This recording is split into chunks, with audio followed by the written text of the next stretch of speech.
What would you do if you traveled halfway across the world for love, only to see it vanish the moment you arrived? Today's story might break your heart before it puts it back together again. Before we jump back in, tell us where you're tuning in from, and if this story touches you, make sure you're subscribed, because tomorrow I've saved something extra special for you. The Ukrainian winter bit at Elena Petrova's cheeks as she packed the last of her belongings into a weathered suitcase. At 32, she had never imagined leaving Odessa, the only home she'd ever known. But life had dealt her few opportunities. Since her parents passed, and the factory where she worked as an accountant had recently closed. When her cousins suggested an international matchmaking service, Elena had initially laughed. Mail-order brides were desperate women, weren't they? But after 3 months of exchanging emails and video calls with Richard Thompson from Pennsylvania, Elena began to wonder if fate was finally smiling upon her. Richard seemed perfect on paper, a successful real estate agent with a spacious home in Riverdale, a mid-sized town with good schools and safe streets. In their video calls, he complimented her intelligence, her cooking skills from the recipes she shared, and the way her blue eyes crinkled when she laughed. He never asked about her size, and Elena had been careful to share photos that were flattering, but honest. She wasn't ashamed of her full figure. In Ukraine, many considered her simply healthy, well-fed, but she knew American standards were different. "You're making a mistake," her friend Maria warned, over a final cup of tea the night before Elena's departure. "How well can you know a man from video calls?" Elena sipped her tea thoughtfully. "Better than I know any man here who's shown interest," she replied. "Besides, Richard and I have talked about everything, our families, our hopes. He wants children, a real partner, not just a trophy." Maria's skepticism shadowed her face, but she squeezed Elena's hand. "Then I wish you happiness, my friend. America is the land of dreams, no?" The 20-hour journey left Elena exhausted but buzzing with anticipation. As she walked through the airport terminal at Philadelphia, her heart raced. Would Richard recognize her immediately? Would their chemistry translate in person? She'd worn her most flattering outfit, a navy dress that emphasized her waist, careful, makeup to highlight her features after the long flight.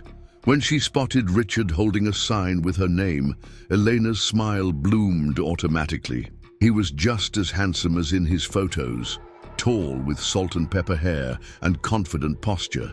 But as she approached, something changed in his expression. The welcoming smile faltered, his eyes widening slightly before his gaze dropped to her body, then quickly back to her face. "Elena."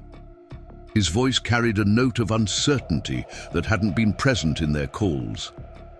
"Yes, it's me," she replied, suddenly self-conscious about her accent, her appearance, everything. The drive to Riverdale was filled with Richard's polite questions about her flight, punctuated by long silences that hadn't existed in their online conversations. Elena told herself it was just fatigue, the natural awkwardness of a first meeting. By tomorrow, things would feel normal again. But tomorrow came, and the day after, and Richard's distant politeness never warmed. He showed her to the guest bedroom rather than the master they had discussed sharing. His touches were perfunctory, a hand on her shoulder, a quick hug that ended before it began. During meals, he watched her portions with barely concealed disapproval. A week after her arrival, Elena overheard Richard speaking to his sister Sarah on the phone in his study. "She's nothing like her pictures, Sarah. I mean, she's pretty enough in the face, but she's much larger than I expected. How am I supposed to introduce her to everyone at the firm dinner next month? You know how judgmental Margaret is." Elena stepped away from the door, her chest tight with humiliation. She retreated to her room, still the guest room, and stared at her reflection in the mirror. The woman who looked back had the same blue eyes, the same chestnut hair that Richard had called beautiful in their video chats. Only now, She saw herself through his disappointed gaze. For days, Elena tried to salvage what she could. She wore her most slimming clothes, offered to cook the healthy American dishes she'd researched, suggested they take walks together in the evening. Richard responded with detached courtesy, but his eyes no longer sought hers across the room.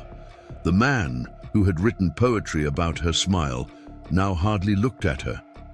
On Sunday morning, 2 weeks after her arrival, Richard announced they would attend service at the local church. "It's important to me that we appear to be adjusting well," he said, choosing his words carefully. "People will be curious about you." Elena nodded, swallowing the correction that almost escaped her lips. She wasn't his anything, not really, not anymore. But where could she go? Her savings had been spent on the flight and the processing fees for her fiancé visa. Returning to Ukraine would mean admitting defeat, facing Maria's sympathy and the whispers of neighbors. The church was a picturesque white building with a tall steeple. As they walked up the steps, Richard placed his hand on the small of her back, the first deliberate touch in days. The gesture wasn't affectionate. It was performative, a show for the curious gazes already turning their way. "Richard, is this your Elena?" A woman with immaculately styled silver hair approached, her eyes assessing Elena from head to toe with barely concealed surprise. "Mrs. Wilson, yes, this is Elena from Ukraine," Richard replied, his smile not quite reaching his eyes. The introductions continued in a blur of names and thinly veiled examinations. Elena caught the glances, the raised eyebrows, the way conversations about her shifted to diets and local gym memberships. In Ukraine, she had been an accountant respected for her precision with numbers. Here, she was reduced to the circumference of her waist. After the service, Richard steered her toward the coffee hour in the church basement. Elena felt dazed, fighting back tears that threatened to expose her devastation. "I'll get you some coffee," Richard said, clearly relieved for an excuse to separate.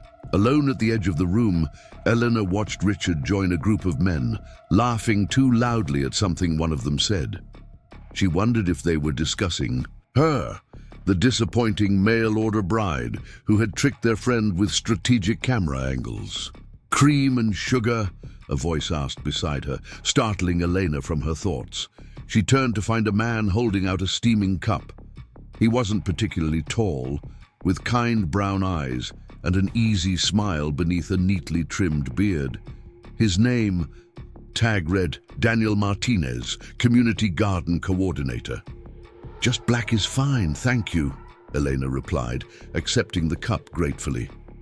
"I'm Daniel," he introduced himself. "You must be Elena. I heard Richard's fiancée was arriving from Ukraine." The word fiancé felt like a fiction now, but Elena nodded politely. "How are you finding Riverdale so far?" Daniel asked, his interest seeming genuine rather than a prelude to commentary on her appearance. "It's different," Elena managed, unsure how honest she could be. "I bet," Daniel smiled. "I moved here from Puerto Rico when I was 22. Took me a year before I stopped feeling like everyone was staring at me when I spoke Spanish on the phone with my mother." There was something disarming about his candor, the way he acknowledged the town's insularity without bitterness. For the first time since arriving in America, Elena felt her shoulders relax slightly. "The community garden helps," Daniel continued. "Growing things connects people across languages, cultures. You should stop by sometime. We could use someone with fresh ideas for our vegetable plots." Before Elena could respond, Richard appeared at her side, his hand once again finding the small of her back in that proprietary way. "I see you've met Daniel," he said, his tone cordial but cool. "He does wonderful work with the garden project." "Just inviting Elena to visit when she's settled," Daniel replied, his smile unfading despite Richard's obvious desire to end the conversation. "We're planting early spring vegetables next weekend if you'd like to join." Elena felt Richard's hand tense against her back. "Elena will be quite busy with settling in," he interjected, "but thank you for the invitation." As they left the church, Elena glanced back to see Daniel watching them, a slight furrow between his brows. She wondered what he saw, a happy couple or the charade she felt trapped in. The following days established a routine. Richard left early, and for the real estate office, returning late. Elena spent her days cleaning his already tidy house, preparing meals he barely touched, and watching American television to improve her English. In moments alone, she researched options, jobs she could apply for, places she might afford to live if everything collapsed. The answers were always the same. Without a green card, without references, her options were few. On Thursday afternoon, Elena ventured to the local supermarket for groceries. As she puzzled over unfamiliar brands, a now familiar voice cut through her concentration. "The local one is better," Daniel said, pointing to a jar of honey. "From hives just outside town." Elena looked up, surprised to see him in blue jeans and a faded t-shirt rather than Sunday clothes. "You work here too?" she asked. Daniel laughed, the sound warm and unrehearsed. "No, just shopping. The garden keeps me busy, but it doesn't pay the bills. I teach high school science during the day." Preparing and narrating this story took us a lot of time, so if you are enjoying it, subscribe to our channel. It means a lot to us. Now back to the story. They fell into easy conversation as they moved through the aisles.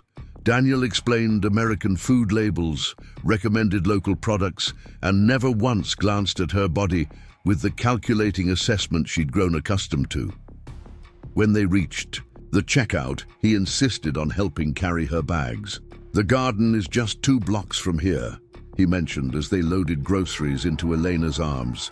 "If you're not in a hurry, I could show you what we're working on." Elena hesitated. Richard wouldn't be home for hours, and the thought of returning to the empty house with its suffocating silence made her decision easy. "I would like that," she said. The community garden was a patchwork of plots behind the town's cultural center. Even in early spring, with many beds still dormant, the space had a vibrant energy. Daniel introduced her to 2 elderly women tending to early lettuce, sprouts, their weathered hands delicate among the green. They greeted Elena without the evaluating look she'd come to expect, simply grateful for an extra pair of hands when Daniel mentioned she might help with planting.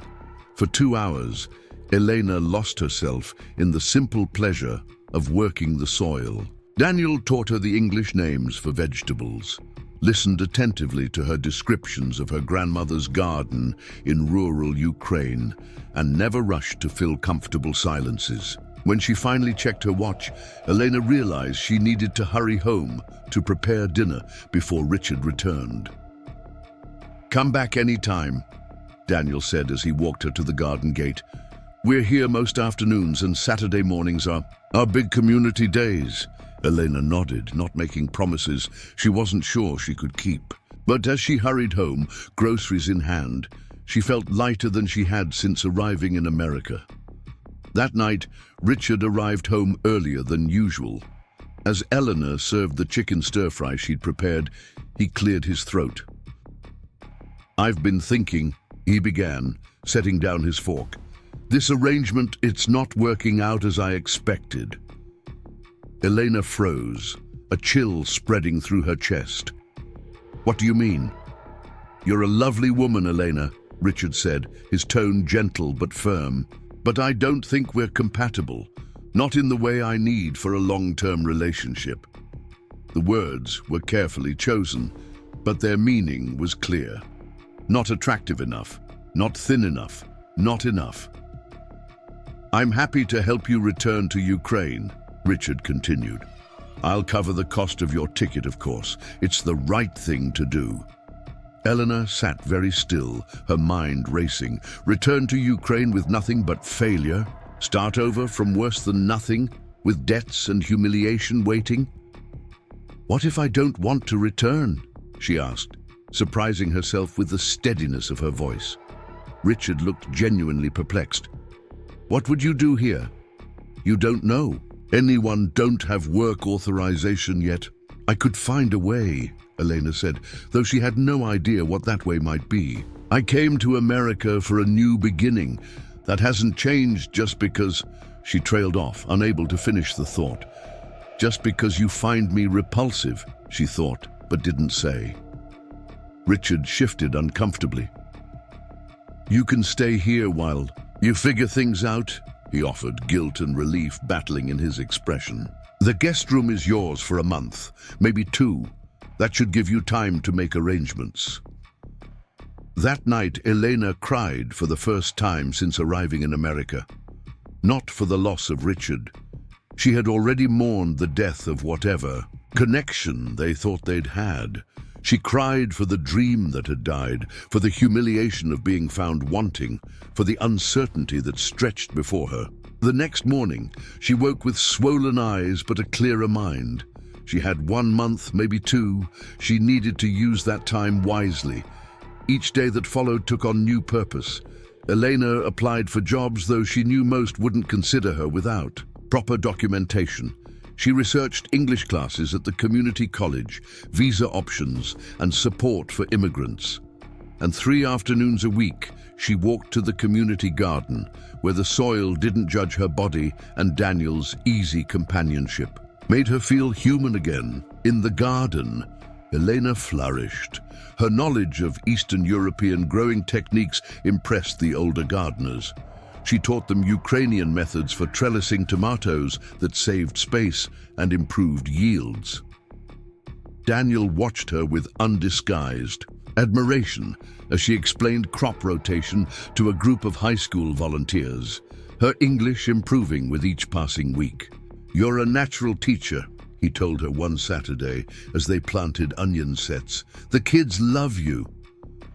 Elena felt her cheeks warm at the compliment. "In Ukraine, I was always good with numbers, not people. Here, everything is backwards." Daniel's laugh joined hers, their shoulders brushing as they worked side by side.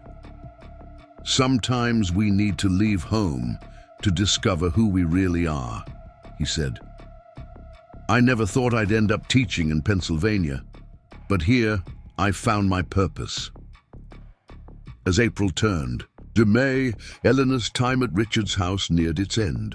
Though they maintained polite coexistence, passing like ships in a carefully choreographed dance of avoidance, the deadline loomed over her. She had applied for a position at the Cultural Center, helping with their international programs, but without a work permit, her chances seemed slim. Daniel noticed her distraction as they replanted seedlings damaged by a late frost. "Everything okay?" he asked, his voice gentle. Eleanor hesitated, then decided honesty was the only currency she had left. She told him everything. The matchmaking, service, Richard's rejection, her precarious situation. Daniel listened without interruption, his eyes never leaving her face, even as tears threatened to spill onto her cheeks. "You deserve better," he said simply when she finished, "and I might have an idea." The following day, Daniel introduced Elena to Mrs. Patel, the director of the Cultural Center.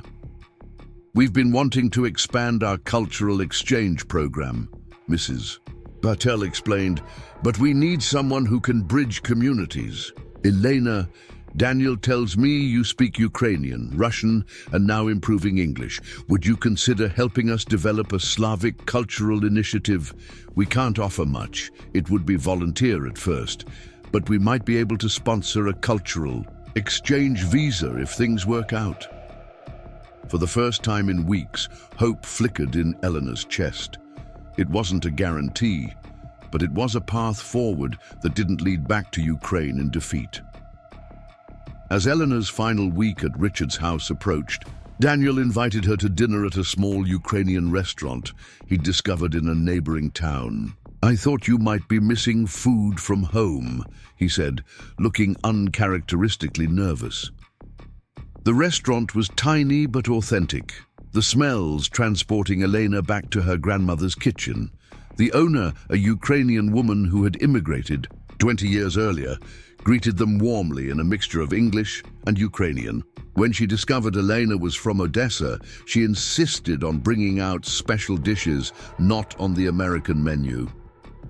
Over plates of proper borscht and vareniki, Elena and Daniel talked for hours. Not about her problems or his past, but about books they loved, places they hoped to visit, foods they couldn't live without. When his hand covered hers across the table, the touch felt natural, expected, right. "I know your situation is complicated," Daniel said as they drove back to Riverdale, "and I don't want to make it more so, but I need you to know that I care about you, Elena. Not because you need help or because I feel sorry for you. I care about who you are, your kindness with the children in the garden, your determination, your laugh when something genuinely amuses you." Elena felt tears prick behind her eyes, different from the ones she'd shed in the guest room of Richard's house. In Ukraine, we have a saying, real gold doesn't fear the fire. Maybe all of this, Richard being stranded, maybe it was the fire that showed me what was truly valuable. The following Sunday, Elena attended church again, this time beside Daniel rather than Richard. The whispers followed them, of course. Richard's mail-order bride, now seen around town with the science teacher. But somehow, with Daniel's hand, occasionally finding the small of her back, not for show but for connection, the whispers lost their power to wound. After the service, Mrs. Wilson approached, her eyes traveling from Elena's face to Daniel's and back again. "You look different, dear," she said to Elena. "Happier. It suits you." Mrs. Patel found them by the coffee urn, her expression triumphant. "Good news," she announced without preamble. "The board approved our cultural initiative proposal. Elena, if you're interested, we'd like you to start next month. The visa paperwork will take time, but we can begin the process immediately." As they left the church, Richard stood by his car across the parking lot. For a moment, their eyes met, Elena's and the man who had found her wanting, but instead of shame, Elena felt a strange sense of gratitude.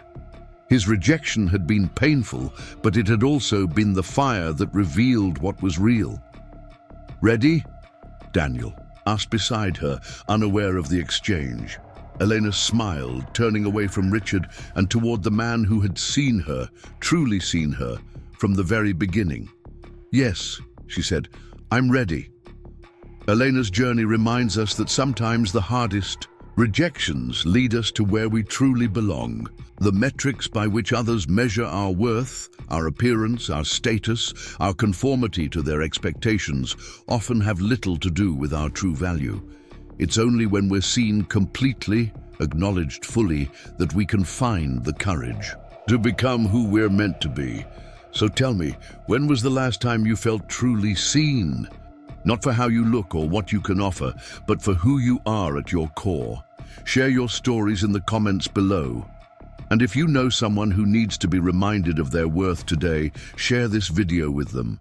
Don't forget to subscribe for more stories that remind us what truly matters. Tomorrow's video will touch on another aspect of finding love in unexpected places. You won't want to miss it. Until then, remember, the people who are meant to love you won't need you to be anyone other than exactly who you are. The cultural center buzzed with activity as Elena arranged chairs in a semicircle for the evening's Ukrainian cooking demonstration. 6 weeks had passed since she'd moved out of Richard's guest room and into the small apartment above Mrs. Patel's garage. The arrangement was temporary, just until her work visa came through, but the tiny space felt more like home than Richard's immaculate house ever had. She'd decorated with hand-embroidered pillows from the thrift store and planted windowsill. Herbs that reminded her of her grandmother's kitchen in Odessa. Need any help with those? Daniel appeared in the doorway, his classroom satchel still slung over one shoulder. Elena smiled, the warmth of it reaching her eyes in a way that had become natural again. "I thought you had faculty meetings on Tuesdays." "Ended early," he replied, dropping his bag and taking a stack of handouts from her hands. Principal Monroe had a dinner reservation he didn't want to miss. Lucky me. Their fingers brushed during the exchange, a small contact that neither acknowledged but both savored. These moments between them had been happening more frequently. Lingering glances, hands finding reasons to touch, conversations that stretched into the night. Yet neither had put words to what was growing between them. Elena's situation remained complicated, her future in Riverdale uncertain, despite Mrs. Patel's efforts with the visa application. "Are you nervous about tonight?" Daniel asked, distributing the recipe sheets on chairs. Elena arranged measuring cups on the demonstration table. "A little. My English is still not perfect for teaching." "Your English is excellent," Daniel countered. "And besides, cooking transcends language. You could probably just point and stir, and people would still leave understanding how to make vareniki." She laughed, the sound echoing in the empty room. "Maybe, but Mrs. Patel wants the full cultural immersion experience. I must talk about Ukrainian traditions, the meaning of food in our culture." "You'll be amazing," Daniel said with such conviction that Elena almost believed him. By 7:00, the room had filled with curious Riverdale residents. Elena recognized faces from the community garden, the church, and a few she'd never seen before. To her surprise, Mrs. Wilson sat in the front row, her silver hair perfectly coiffed as always, a notebook perched on her knee. As Elena demonstrated how to make proper Ukrainian borscht, explaining the significance of each ingredient and the traditions surrounding the dish, she felt a confidence she hadn't experienced since leaving her accounting job in Odessa. Here, kneading dough and sharing stories from her childhood, she wasn't the rejected mail-order bride or the foreigner with uncertain status. She was simply Elena, keeper of traditions worth sharing. "In Ukraine, we say the way to a person's heart is through red borscht," she explained, drawing appreciative laughter. "If a woman can make good borscht, she will never be without family around her table." From the back of the room, Daniel caught her eye and smiled. The connection between them felt like a thread of gold in a tapestry still being woven, its pattern not yet clear, but undeniably beautiful. After the demonstration, as attendees sampled the dishes and mingled, Mrs. Wilson approached Elena at the cleaning station where she was washing bowls.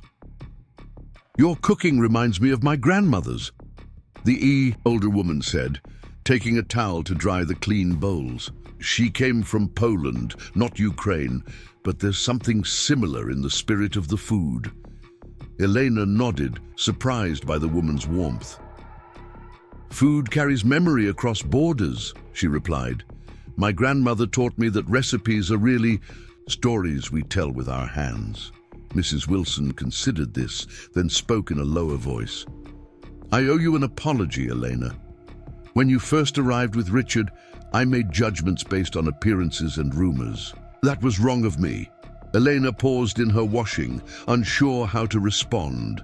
The mention of Richard still brought a twinge of humiliation, though increasingly distant. "We all make judgments," she finally said, opting for diplomacy. "It is human nature." "Perhaps," Mrs. Wilson conceded, "but better humans work to overcome that nature." She handed Elena the dried bowl. "You've built something nice here. The town needed this, something to broaden our perspectives, and you seem happier. Now, especially when a certain science teacher is nearby." Elena felt her cheeks warm, but didn't deny the observation. Mrs. Wilson smiled knowingly and patted her hand before departing with her container of leftover borscht. As the last attendees filtered out, Daniel helped Elena pack up her supplies. The easy rhythm they'd developed, him anticipating which containers she needed, her knowing exactly how he organized the cleaning, spoke of time spent together, learning each other's patterns. "Dinner at Yuri's," Daniel suggested, referring to the Ukrainian restaurant that had become their special place. "I think this calls for celebration." The night air held the last chill of early spring as they walked to Daniel's car. Riverdale's Main Street was quiet, storefronts darkened, except for the diner where late-night regulars nursed coffees under fluorescent lights. "I got a call from the immigration attorney today," Elena said as they drove, breaking a comfortable silence. "She thinks my visa application has a good chance with the cultural center's sponsorship, but the process could take months." Daniel nodded, his eyes on the road. "That's promising, though, better than where things stood a month ago." "Yes, but—" Elena hesitated, tracing a pattern on the passenger window. "I've been thinking about contingency plans. If the visa doesn't come through or if it's denied, I need to be prepared." Daniel's hands tightened almost imperceptibly on the steering wheel. "What kind of contingency plans?" "My cousin has connections in Toronto. Canada has different immigration policies. It might be easier to establish myself there than apply for proper status." The weight of her words filled the car.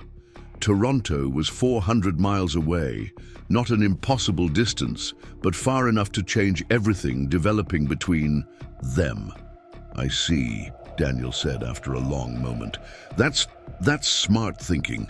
Having options is important." When they arrived at Yuri's, the usual warmth of the restaurant enveloped them, but a new tension threaded through their conversation. They spoke of the cooking demonstration's success, garden plans for late spring planting, the cultural centers, upcoming events, everything except the possibility of Elena leaving. As their dinner plates were cleared, Yuri himself emerged from the kitchen, a rarity since he usually sent his wife to greet customers while he remained by his beloved stoves. "Elena from Odessa," he boomed, his accent thicker than hers after 20 years in America. "My wife says your borscht demonstration was magnificent. We have a proposition for you." Elena exchanged a curious glance with Daniel as Yuri pulled up, a chair, joining them without invitation in the Ukrainian style that prioritized connection over formality. "My sister is getting married next month," Yuri explained. "Big Ukrainian wedding, very traditional, but our usual caterer had an emergency. Her mother in Kiev is ill. She must return home. We need someone who understands our food, our traditions." Elena blinked, processing his words. "You want me to cater a wedding?" "Not alone," Yuri clarified, "with our restaurant staff. But as cultural consultant, menu planner, my sister wants authentic village dishes, not restaurant versions. You know the difference." I've never catered an event that large," Elena stammered. "But you understand Ukrainian soul food," Yuri insisted. "The rest is logistics. We help with that part." Daniel leaned forward. "What would this mean exactly?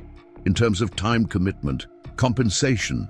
As Yuri outlined the details, 4 weeks of preparation, menu development, cooking alongside his staff, a surprisingly generous payment, Elena felt something shift inside her. This wasn't just a job offer. It was recognition of her knowledge, her cultural heritage as valuable rather than foreign. "Can I think about it?" she asked when Yuri finished. Of course, but not too long. Wedding is only 4 weeks away." Yuri clapped her shoulder and returned to his kitchen, leaving Elena and Daniel to absorb the unexpected opportunity. "You should do it," Daniel said immediately. "It's perfect for you. And the money would help with—" He trailed off, not wanting to mention the precarity of her situation. "With having options," Elena finished for him. "Yes, I'm thinking the same." They walked to the car in thoughtful silence, the earlier tension now layered with new possibilities. As Daniel drove back toward Riverdale, Elena gazed out the window at the darkened countryside, considering how much had changed in the 2 months since she'd arrived in America with such different expectations. "Would you really go to Canada?" Daniel asked suddenly, his voice cutting through her reflections. Elena turned to study his profile, illuminated intermittently by passing streetlights. "I don't want to," she admitted, "but I need to be practical. My visa situation is uncertain, and I can't—" She paused, searching for the right words. "I can't build a life on temporary arrangements and goodwill." Daniel pulled the car to the side of the road, shifting to face her. "What about building a life on love?" he asked, the directness of the question sending a jolt through Elena's chest. "Daniel, I know it's fast," he continued. "I know your situation is complicated, but Elena, I'm falling in love with you. The thought of you leaving for Canada or anywhere, it feels wrong, like watching someone pack up half my life and take it away." The confession hung between them, honest and vulnerable. Elena's heart raced with conflicting emotions. Joy at hearing words she'd secretly longed for, fear that loving him would cloud her judgment when she needed clarity most. "I care for you too," she said carefully, "more than I expected to care for anyone in this country. But Daniel, love doesn't solve immigration problems. Love doesn't create work permits or stable futures. Actually," Daniel's voice took on a different tone, "sometimes it does." Elena frowned, not understanding his meaning. "There's another option we haven't discussed," he continued, his words measured now. "Marriage. If we got married, you could apply for permanent residency. Your status would stabilize." The word marriage landed like a stone in still water, ripples of implications spreading outward. Elena stared at him, searching his expression in the dim light. "Are you proposing to me?" she asked, her voice barely above a whisper. Daniel ran a hand through his hair, suddenly looking uncertain. Not exactly, or not the way I would want to. This isn't about solving your visa problem, Elena. I'm just saying there's a path forward where you stay, where we explore what we could be together." Elena felt tears threatening and blinked them back. "I can't marry for a green card, Daniel, even if there are real feelings involved. It would always feel tainted somehow, like I used you." "You wouldn't be using me if I offered freely," Daniel argued gently, "and it wouldn't be just for a green card. It would be because we care about each other, because we want to see where this goes without an expiration date hanging over us." Elena turned away, looking out the window again. The dark shapes of trees blurred as tears finally escaped. Daniel reached across the console to take her hand, his touch warm and solid in the midst of her confusion. "I'm not asking for an answer tonight," he said softly. "I shouldn't have brought it up like this, on the side of the road after Yuri's unexpected job offer. Just promise me you'll think about all your options before making plans for Toronto." Elena nodded, not trusting her voice. Daniel squeezed her hand once more before putting the car back in drive, continuing their journey toward Riverdale and all its unresolved possibilities. The next morning dawned with a clarity Elena hadn't felt in weeks. She contacted Yuri before her first coffee, had cooled, accepting the wedding catering position. Then she called Mrs. Patel with the news, relieved when her unofficial landlady expressed delight rather than concern about Elena's ability to balance both commitments. "This is exactly the kind of cultural bridging we want for the center," Mrs. Patel enthused. "And the exposure could help our visa case, integration into the community, demonstrating specialized cultural knowledge. These strengthen our position." The wedding preparations consumed Elena's days. She met with Yuri's sister Natalia, a bubbly woman with traditional tastes, to plan 7 courses representing Ukrainian regions. She tested recipes in Yuri's kitchen, introducing his staff to techniques her grandmother had taught her. For the first time since arriving in America, Elena felt her expertise valued without qualification or condition. Daniel remained a constant presence, though they hadn't revisited his not-quite proposal. He helped transport supplies for menu, testing, offered his apartment kitchen when Elena needed extra space to experiment with pastries, and listened attentively as she explained the significance of each wedding dish. If his eyes sometimes held questions about their future, he didn't voice them, giving Elena the space she needed to focus on the immediate task. 3 weeks before the wedding, as Elena prepared test batches of honeyed poppy seed cake in Daniel's kitchen, his cell phone rang. He answered with his usual warm hello, but his expression quickly shifted to concern. "Slow down, Sarah," he said, moving to the living room. "What happened exactly?" Elena continued her baking, trying not to eavesdrop, but catching fragments of the conversation. Sarah was Richard's sister, the same woman Elena had overheard him speaking to on the phone months ago, when he'd first expressed his disappointment in his mail-order bride's appearance. When Daniel returned to the kitchen, his face was troubled. "That was Sarah Thompson," he explained unnecessarily. "Richard had an accident at a property showing yesterday. Fell down a flight of stairs at an old Victorian he was listing. He's in the hospital." Elena set down her mixing spoon, a complicated emotion rising within her. Despite everything, she didn't wish harm on the man who had rejected her. "Is he going to be all right?" "Eventually, yes, but he broke his leg badly, compound fracture, requiring surgery. He'll be homebound for weeks, maybe months." Daniel hesitated. "Sarah's looking for someone who might help with his care once he's discharged. She remembered that you and Richard had... that I was his rejected mail-order bride," Elena supplied, a hint of bitterness coloring her words. Daniel winced.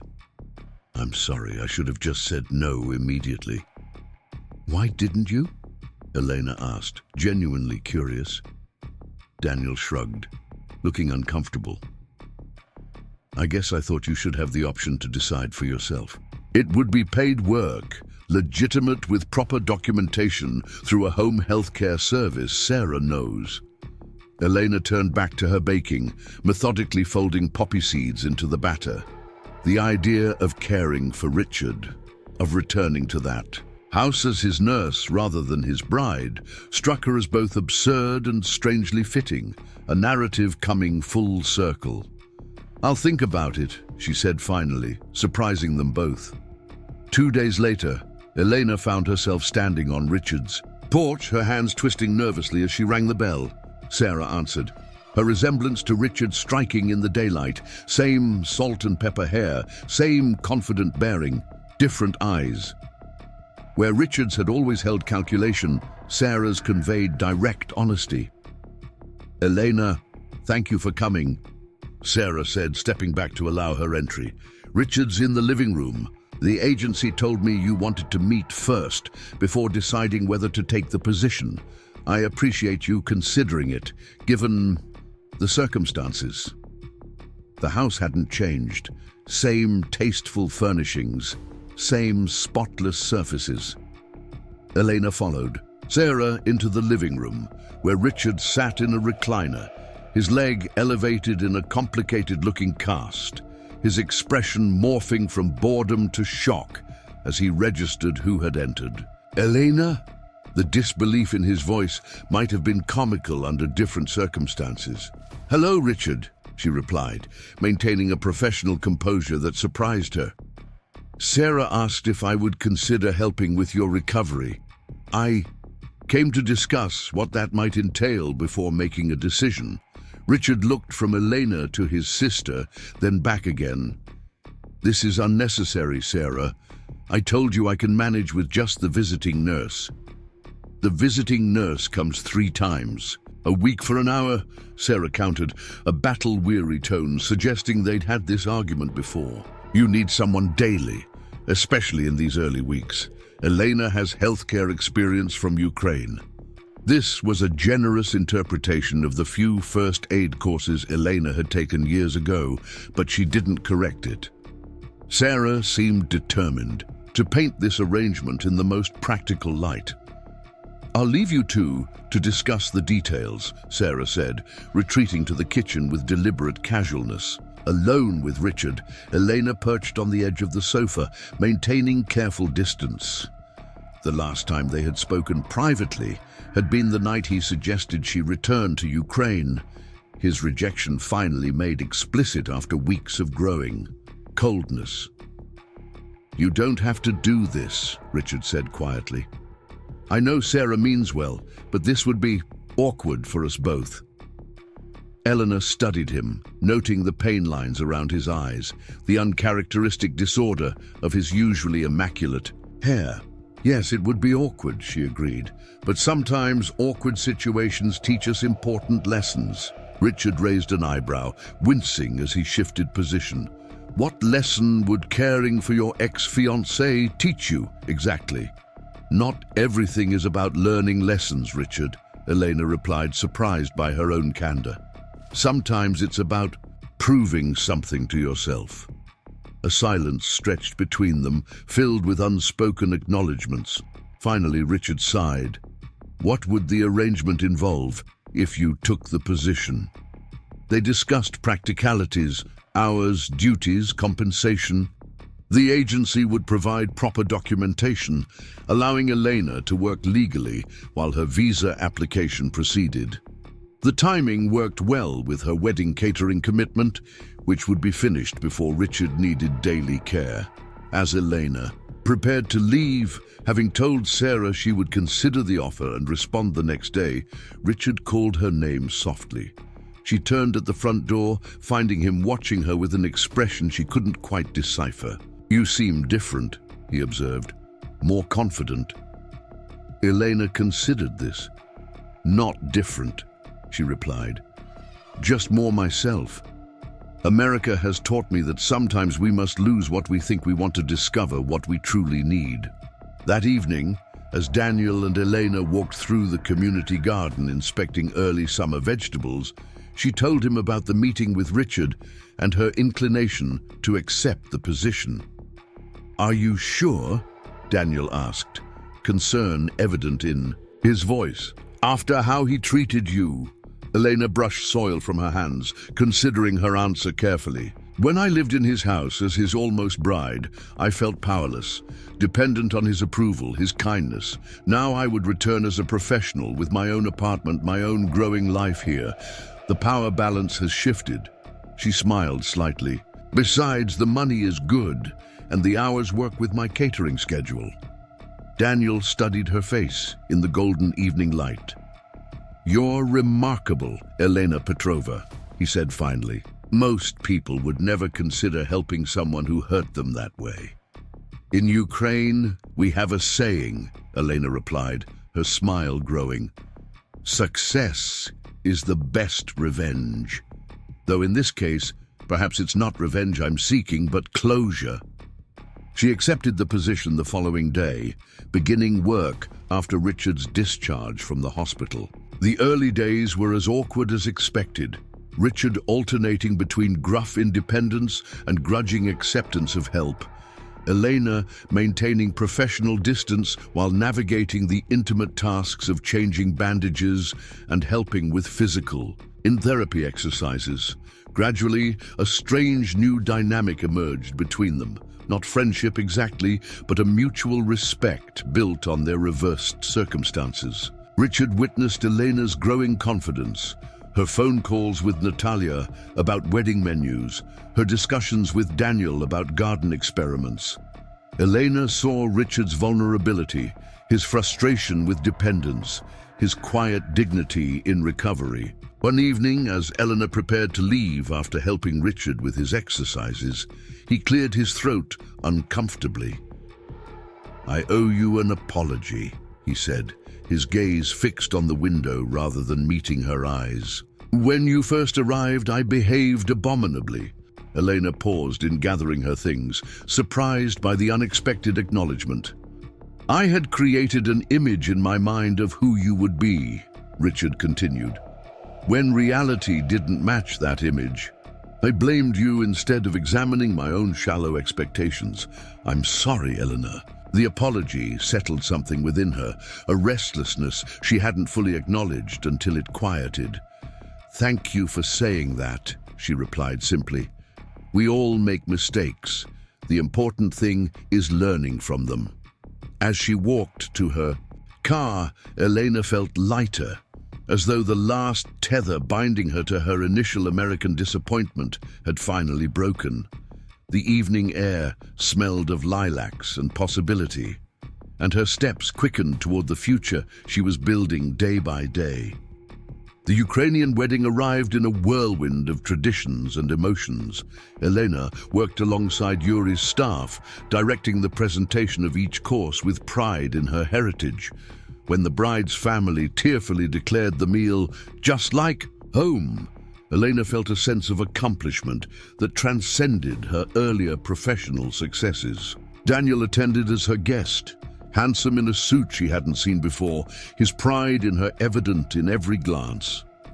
As traditional music played and couples filled the dance floor, he led her away from the kitchen for the first time that evening. "Dance with me?" he asked, extending his hand with a slight bow that made her laugh. In his arms, swaying to music that bridged her past and present, Elena felt the pieces of her new life clicking into place. The visa application progressing steadily, the cultural center offering her more responsibilities, Richard's grudging respect, Yuri's hint of future catering collaborations, all creating a foundation she couldn't have imagined 2 months earlier. "I've been thinking about what you said that night in the car," she murmured against Daniel's shoulder. His step faltered slightly before resuming the rhythm of the dance. "Which part?" Elena leaned back to meet his gaze. "The part about marriage, about creating a path forward together." Daniel's arms tightened around her waist. "Elena, I meant what I said about not pressuring you. Your visa application is proceeding well. You have options that don't involve—" "What if I want my options to involve you?" she interrupted gently.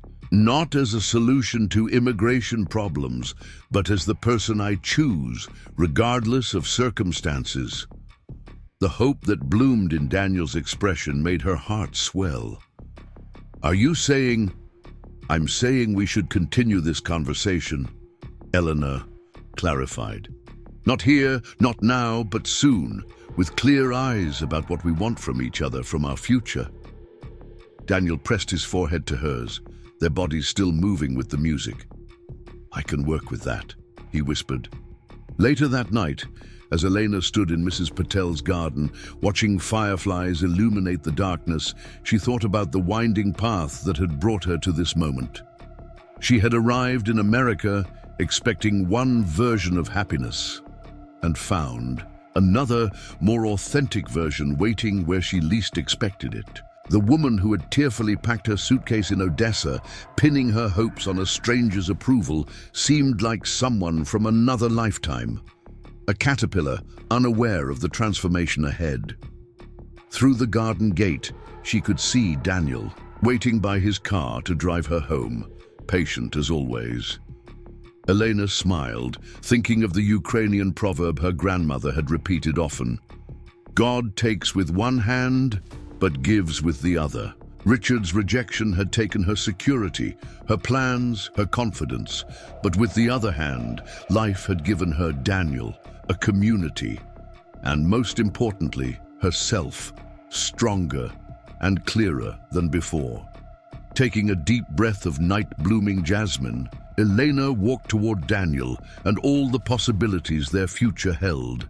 Summer arrived in Riverdale with a vengeance, bringing humid days and thunderstorms that transformed the community garden into a jungle of growing things. Elena wiped sweat from her brow as she harvested early tomatoes, their weight heavy in her palm, skin stretched taut and shining like rubies. 6 children from Daniel's summer science program followed behind her, collecting the fruit in wicker baskets and asking questions in rapid succession. "How do you know which ones are ready? Why are some yellow and some red? Can we eat them now? Do they grow tomatoes in Ukraine?" Elena answered patiently, demonstrating how to gently twist each tomato from its stem without damaging the plant. She'd grown comfortable with teaching, her English improving daily as she led cultural programs at the center and worked with children in the garden. The shy, uncertain woman who had arrived in winter felt like a distant memory, a chrysalis she'd shed months ago. "These will be perfect for our cooking class tomorrow," she told the children as they lined up their harvest on the garden workbench. "We'll make traditional Ukrainian summer soup with them, cold and refreshing for hot days. Like this." Daniel appeared at the garden gate, clipboard in hand, his t-shirt damp with perspiration. The sight of him still caused a flutter in Elena's chest. Even after all these weeks of cautious courtship, they had settled into a comfortable rhythm since the night he'd almost proposed by the roadside, spending most evenings together, sharing meals and stories and increasingly passionate goodnight kisses, but carefully avoiding definitive conversations about their future. "How's the harvest going?" he asked, ruffling the hair of a freckled boy who was attempting to juggle 3 small tomatoes. "Excellent," Elena replied, enjoying the warmth in his eyes when he looked at her. "Though I think Joey might be planning a career in the circus rather than farming." The children giggled as Joey's attempted juggling ended with tomatoes rolling across the workbench. Daniel checked his watch. "All right, junior scientists, time to head back to the center. Your parents will be picking you up soon." As the children gathered their things with the controlled chaos typical of 8-year-olds, Elena began cleaning up. Daniel moved beside her, their hands occasionally brushing as they worked together. "Dinner tonight?" he asked quietly. "I've got something to talk to you about." Elena glanced at him, trying to read his expression. "Good something or concerning something?" "Good, I think," he replied with a small smile. "My place at 7. I'll cook." The day's schedule kept Elena too busy to dwell on Daniel's mysterious dinner invitation. After the children departed, she spent 2 hours at the cultural center helping Mrs. Patel organize the upcoming international festival. From there, she went directly to Richard's house for her afternoon care shift. Richard's recovery had progressed steadily over the past months. He'd graduated from a wheelchair to crutches, and the doctor predicted he would soon need only a cane. Their working relationship had evolved into something resembling friendship, not close, but built on mutual respect that neither had expected. "You look cheerful today," Richard observed as Elena checked his surgical incision, which was healing nicely. "Good news about your visa?" Elena shook her head. "Still waiting, but the cultural center is expanding the Ukrainian program, and Yuri's sister has referred 3 more catering clients to me since the wedding." Richard nodded, wincing slightly as he shifted position. "You've built quite a life here in a short time." The observation was accurate but felt incomplete. Elena had indeed built connections, established professional respect, even found a kind of community acceptance that had once seemed impossible. But the uncertainty of her immigration status hung over everything like a thundercloud on the horizon, distant for now, but capable of destroying all she'd created. "It feels temporary still," she admitted, repacking the medical supplies, "like a beautiful sandcastle that could wash away with the next tide." Richard considered this, his expression thoughtful. "I may have some information that could help. With that, my attorney mentioned an employment-based visa option I hadn't considered before." Elena paused in her work, surprised. "What kind of option?" "Cultural specialists can qualify for certain visa categories, especially when sponsored by an established business." He hesitated. "With the success of your catering work for Yuri and your programming at the cultural center, you might have a pathway that doesn't depend on..." He trailed off, seemingly uncomfortable. "That doesn't depend on marriage," Elena finished for him, a smile tugging at her lips despite the seriousness of the topic. Richard had the grace to look slightly abashed. "The town talks. I've heard rumors about you and Martinez." The idea that her relationship with Daniel was fodder for town gossip should have bothered Elena, but she found herself oddly unbothered. Let them talk. The people whose opinions mattered had long since demonstrated their support. "I'll have my attorney send you the information," Richard continued, when Elena didn't respond directly to his comment about Daniel. "It's the least I can do, considering—" He didn't need to finish the thought. Considering he had brought her to America with promises of partnership, then rejected her based on her appearance. Considering she had returned to help him when he was vulnerable, despite his treatment of her. Considering they had both grown from the experience in ways neither could have anticipated. "Thank you," Elena said simply. "I would appreciate that." As she prepared to leave, gathering her belongings and confirming the time of her next visit, Richard called her name, his voice uncharacteristically hesitant. "For what it's worth," he said, "I was wrong about you. Not just about your appearance, which was shallow of me, but about your character, your resilience. You've shown more strength than most people I know." The acknowledgement warmed Elena in an unexpected way. Not because she needed Richard's approval, that desire had died months ago, but because it represented a full circle in their strange journey together. The man who had once judged her solely on her physical form now saw the whole of her and found value there. "We all have more strength than we know until we're tested," she replied. "I hope your recovery continues well, Richard." The evening air was heavy with moisture as Elena walked from her apartment to Daniel's small house 3 blocks away. Fireflies blinked in Mrs. Patel's garden, creating constellations among the hydrangea bushes. Elena had changed into a sundress, printed with sunflowers, a gift from Mrs. Wilson, who had become an unlikely friend and ally in recent months. Daniel opened his door before she could knock, as if he'd been watching for her approach. The scent of garlic and herbs wafted from his kitchen, and jazz played softly from speakers in the living room. He had clearly made an effort. The dining table was set with cloth napkins instead of paper, and a small bouquet of garden flowers stood in a mason jar centerpiece. "This looks special," Elena observed as he took her hand, drawing her inside. "A special occasion," Daniel replied, his smile carrying a hint of nervousness that intrigued her. They moved through dinner with easy conversation, discussing the children's garden program, the upcoming science fair Daniel was organizing, and Elena's expanding catering schedule. Daniel seemed slightly distracted, though, his attention occasionally drifting as if rehearsing words in his mind. As they finished the strawberry shortcake he'd prepared for dessert, Daniel reached across the table to take her hand. "Elena, I need to tell you something." The seriousness in his tone sent a flutter of anxiety through her chest. "You're not moving to Toronto too, are you?" she joked, trying to lighten the moment. His laugh sounded relieved. "No, nothing like that. Actually, it's the opposite. I've been offered a position as district science coordinator." "Daniel, that's wonderful." Elena squeezed his hand, genuinely happy for him. "You've wanted that role since before I met you.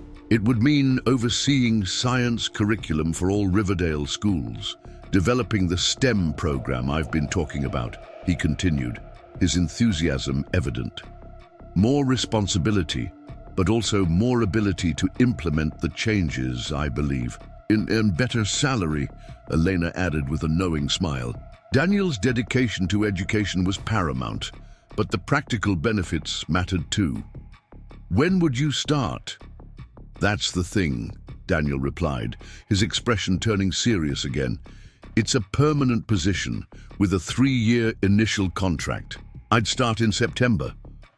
Understanding dawned on Elena. A 3-year contract represented commitment to Riverdale, to staying put. Meanwhile, her own future remained uncertain, her visa application still processing with no guarantees.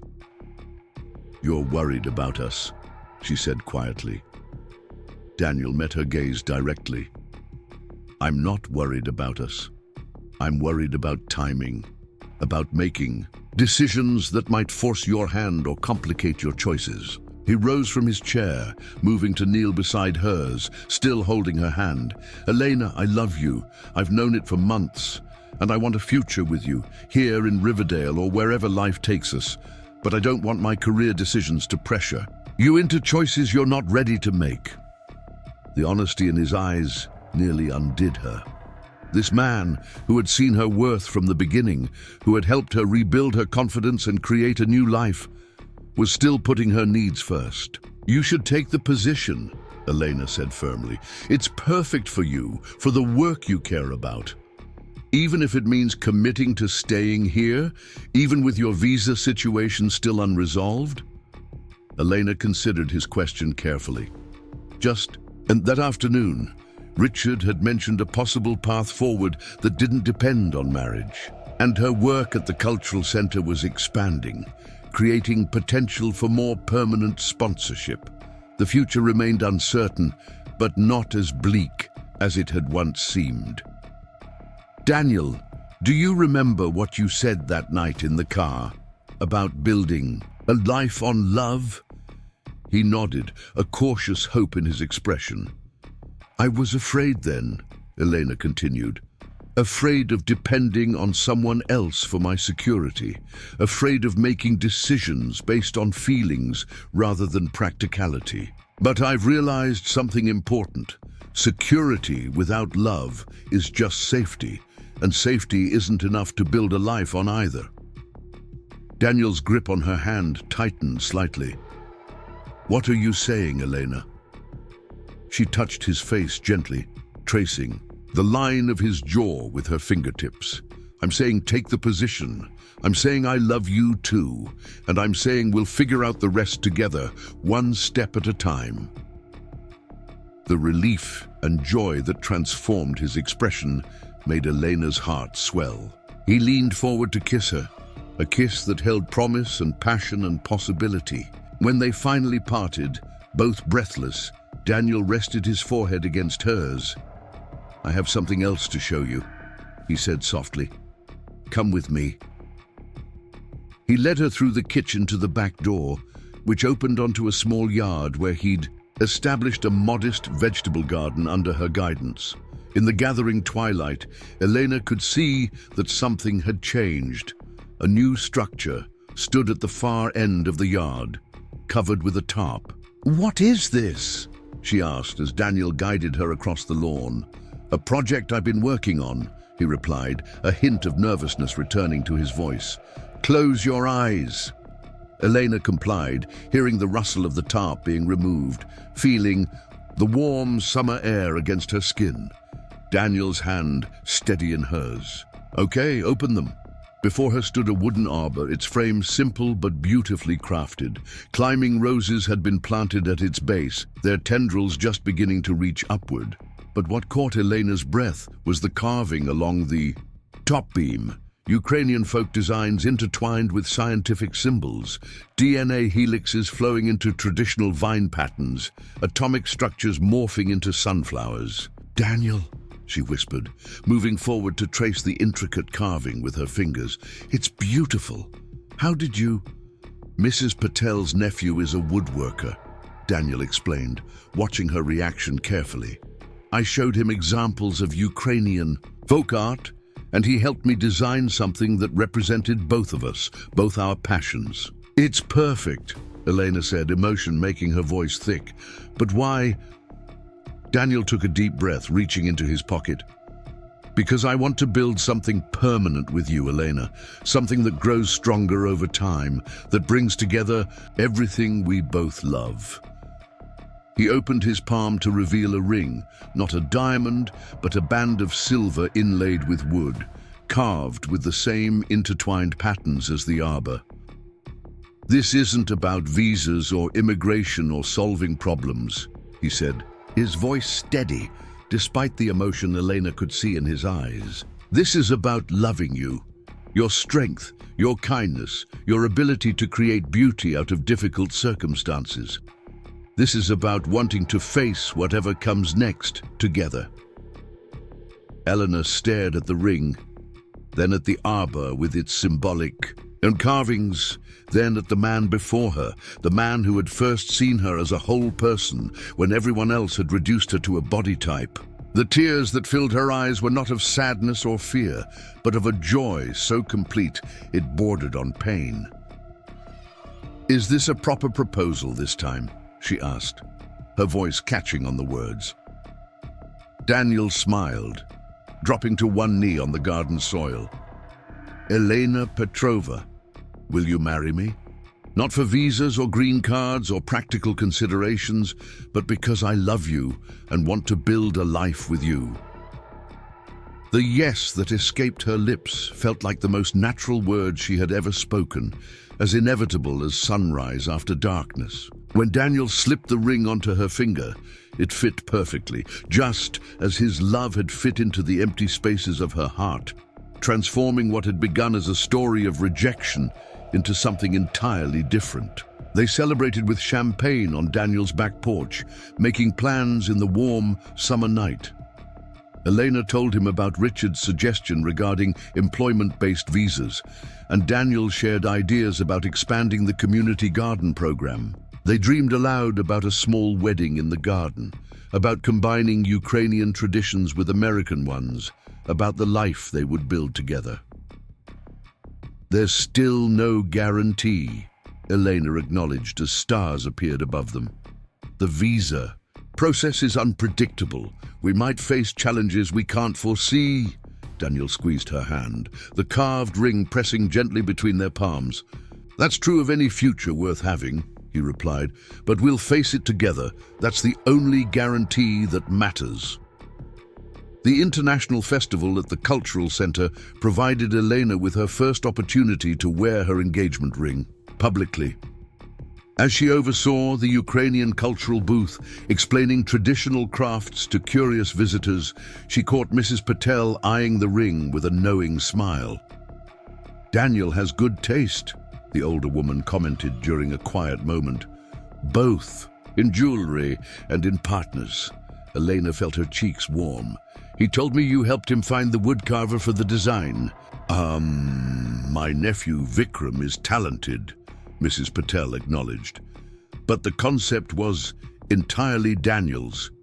He wanted something that honored your heritage while symbolizing your future together." She patted Elena's hand affectionately.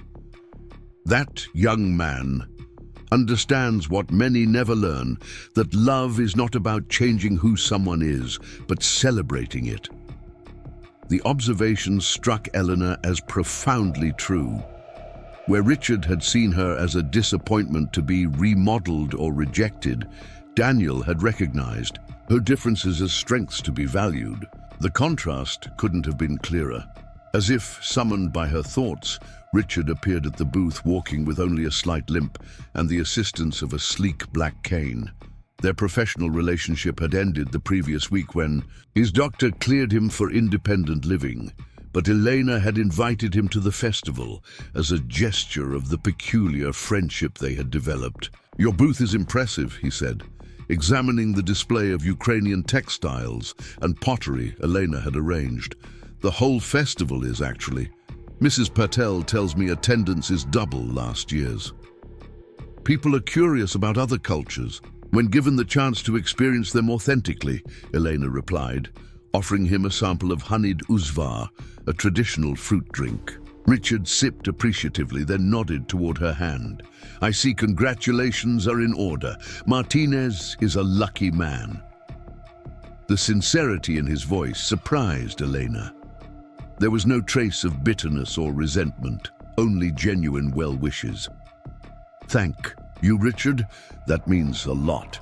He shifted his weight slightly, clearly still adapting to the cane. "I spoke with my attorney about your situation. She's prepared some information on the visa category we discussed. Would you and Daniel like to meet with her next week? No obligation, but she could explain the options more clearly than I can." Elena felt a surge of gratitude for this unexpected alliance. The man who had once broken her heart was now offering concrete help in securing her future. Life's currents moved in mysterious ways, carrying people to destinations they could never have plotted themselves. "We would appreciate that very much," she said, touching his arm briefly.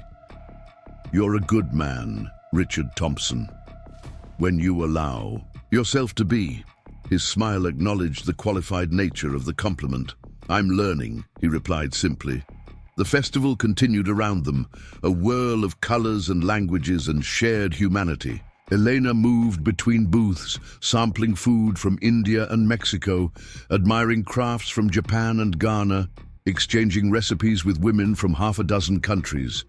This was the America she had dreamed of finding, diverse, curious, welcoming of differences rather than demanding conformity. Daniel found her late in the afternoon, slipping an arm around her waist as they watched a group of children attempt a Ukrainian folk dance under the guidance of Mrs. Wilson, who had apparently spent her college years studying in Eastern Europe. She has surprisingly good technique, Elena observed, laughing as Mrs. Wilson demonstrated a complex step to a bewildered 10-year-old boy. Another hidden talent revealed. This town is full of surprises, Daniel agreed, his thumb tracing small circles against her hip. Including its newest resident chef, cultural ambassador and garden consultant. You've made quite an impression in a few short months. Elena leaned into his solid presence, thinking about the journey that had brought her here. From the tearful farewell in Odessa to the heartbreaking rejection in Richard's house. From the uncertain days in Mrs. Patel's garage apartment to this moment of belonging, surrounded by a community that had gradually opened its arms to her. America wasn't what I expected, she said thoughtfully. It was much harder and much better.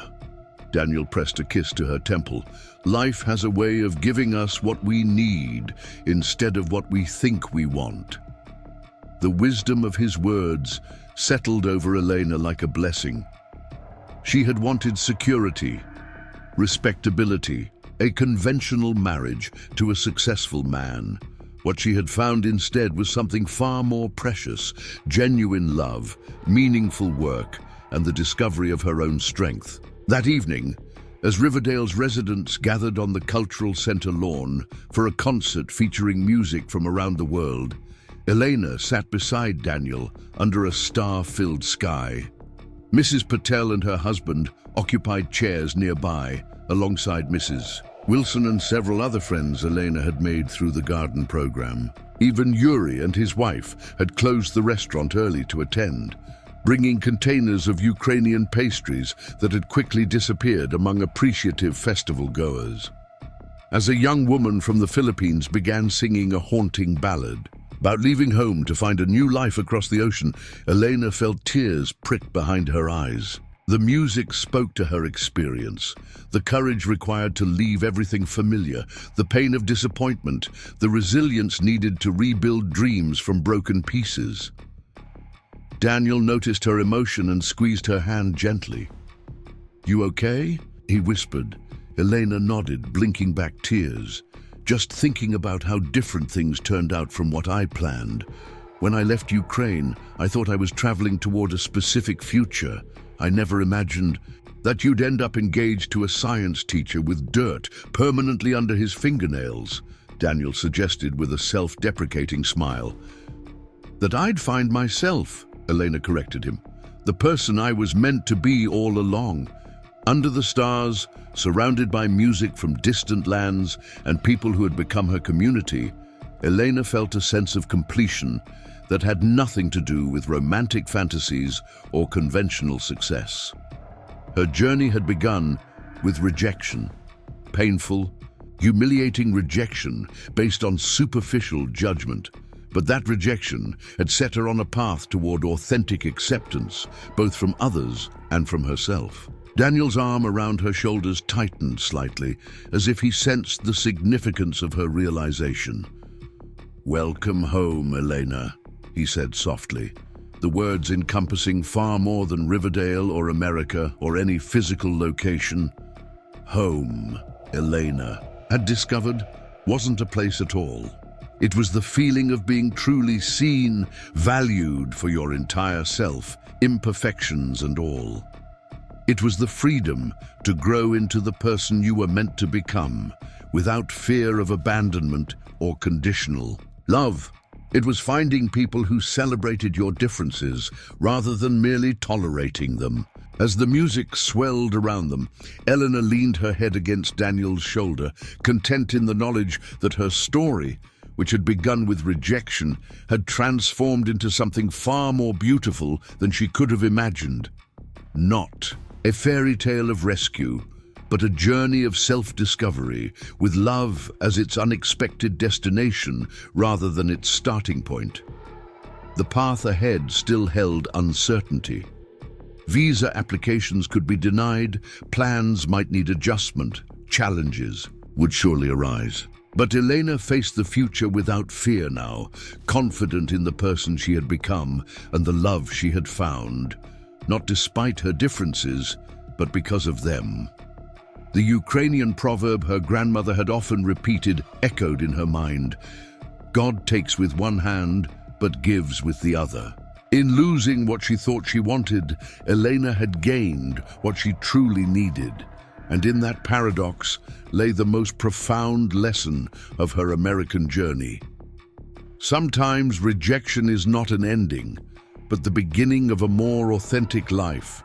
One true enough to accommodate real love when it finally arrives. Autumn painted Riverdale in shades of amber and crimson, transforming the town into a canvas of warm colors that reminded Elena of Ukrainian harvest festivals from her childhood. The morning air carried a crispness that hinted at the winter to come as she walked through the farmer's market, basket swinging from her arm, stopping to examine locally grown produce for her weekend catering job. These apples would be perfect for my mother's cake recipe, she murmured to herself, testing the firmness of a Honeycrisp in her palm. Her Ukrainian accent had softened over the months, but still marked her as different in this small Pennsylvania town, though now that difference felt more like distinction than disadvantage. Elena, I was hoping to find you here. Mrs. Wilson appeared beside her, elegant as always in her camel coat and burgundy scarf. Do you have a moment? Their unlikely friendship had blossomed throughout the summer, the older woman's initial judgment giving way to genuine admiration for Elena's resilience and talents. Now Mrs. Wilson served on the Cultural Center's board and had become one of Elena's most vocal supporters in town. For you, always, Elena replied, placing the apples in her basket. Is everything all right with the fundraiser plans? Mrs. Wilson nodded, then lowered her voice conspiratorially. Better than all right. The committee voted unanimously to offer you the position of Cultural Programs Director, permanent with full benefits and visa sponsorship.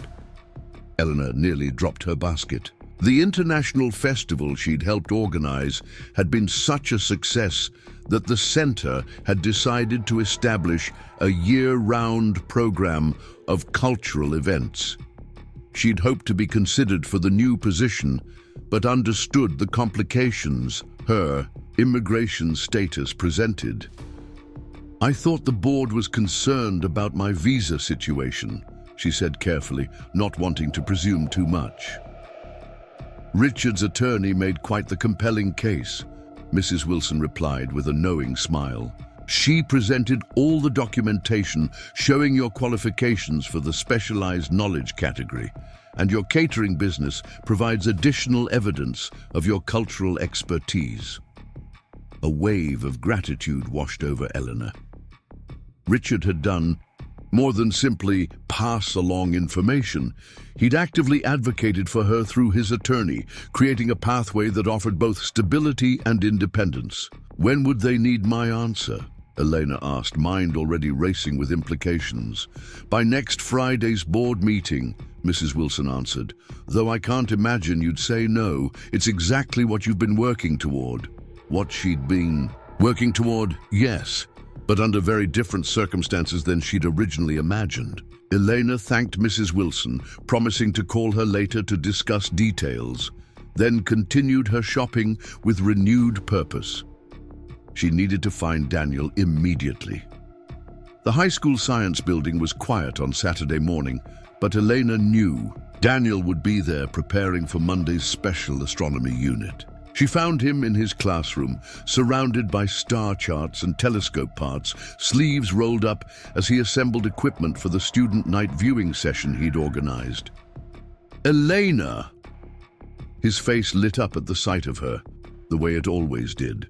"I wasn't expecting you until later. How was the market?"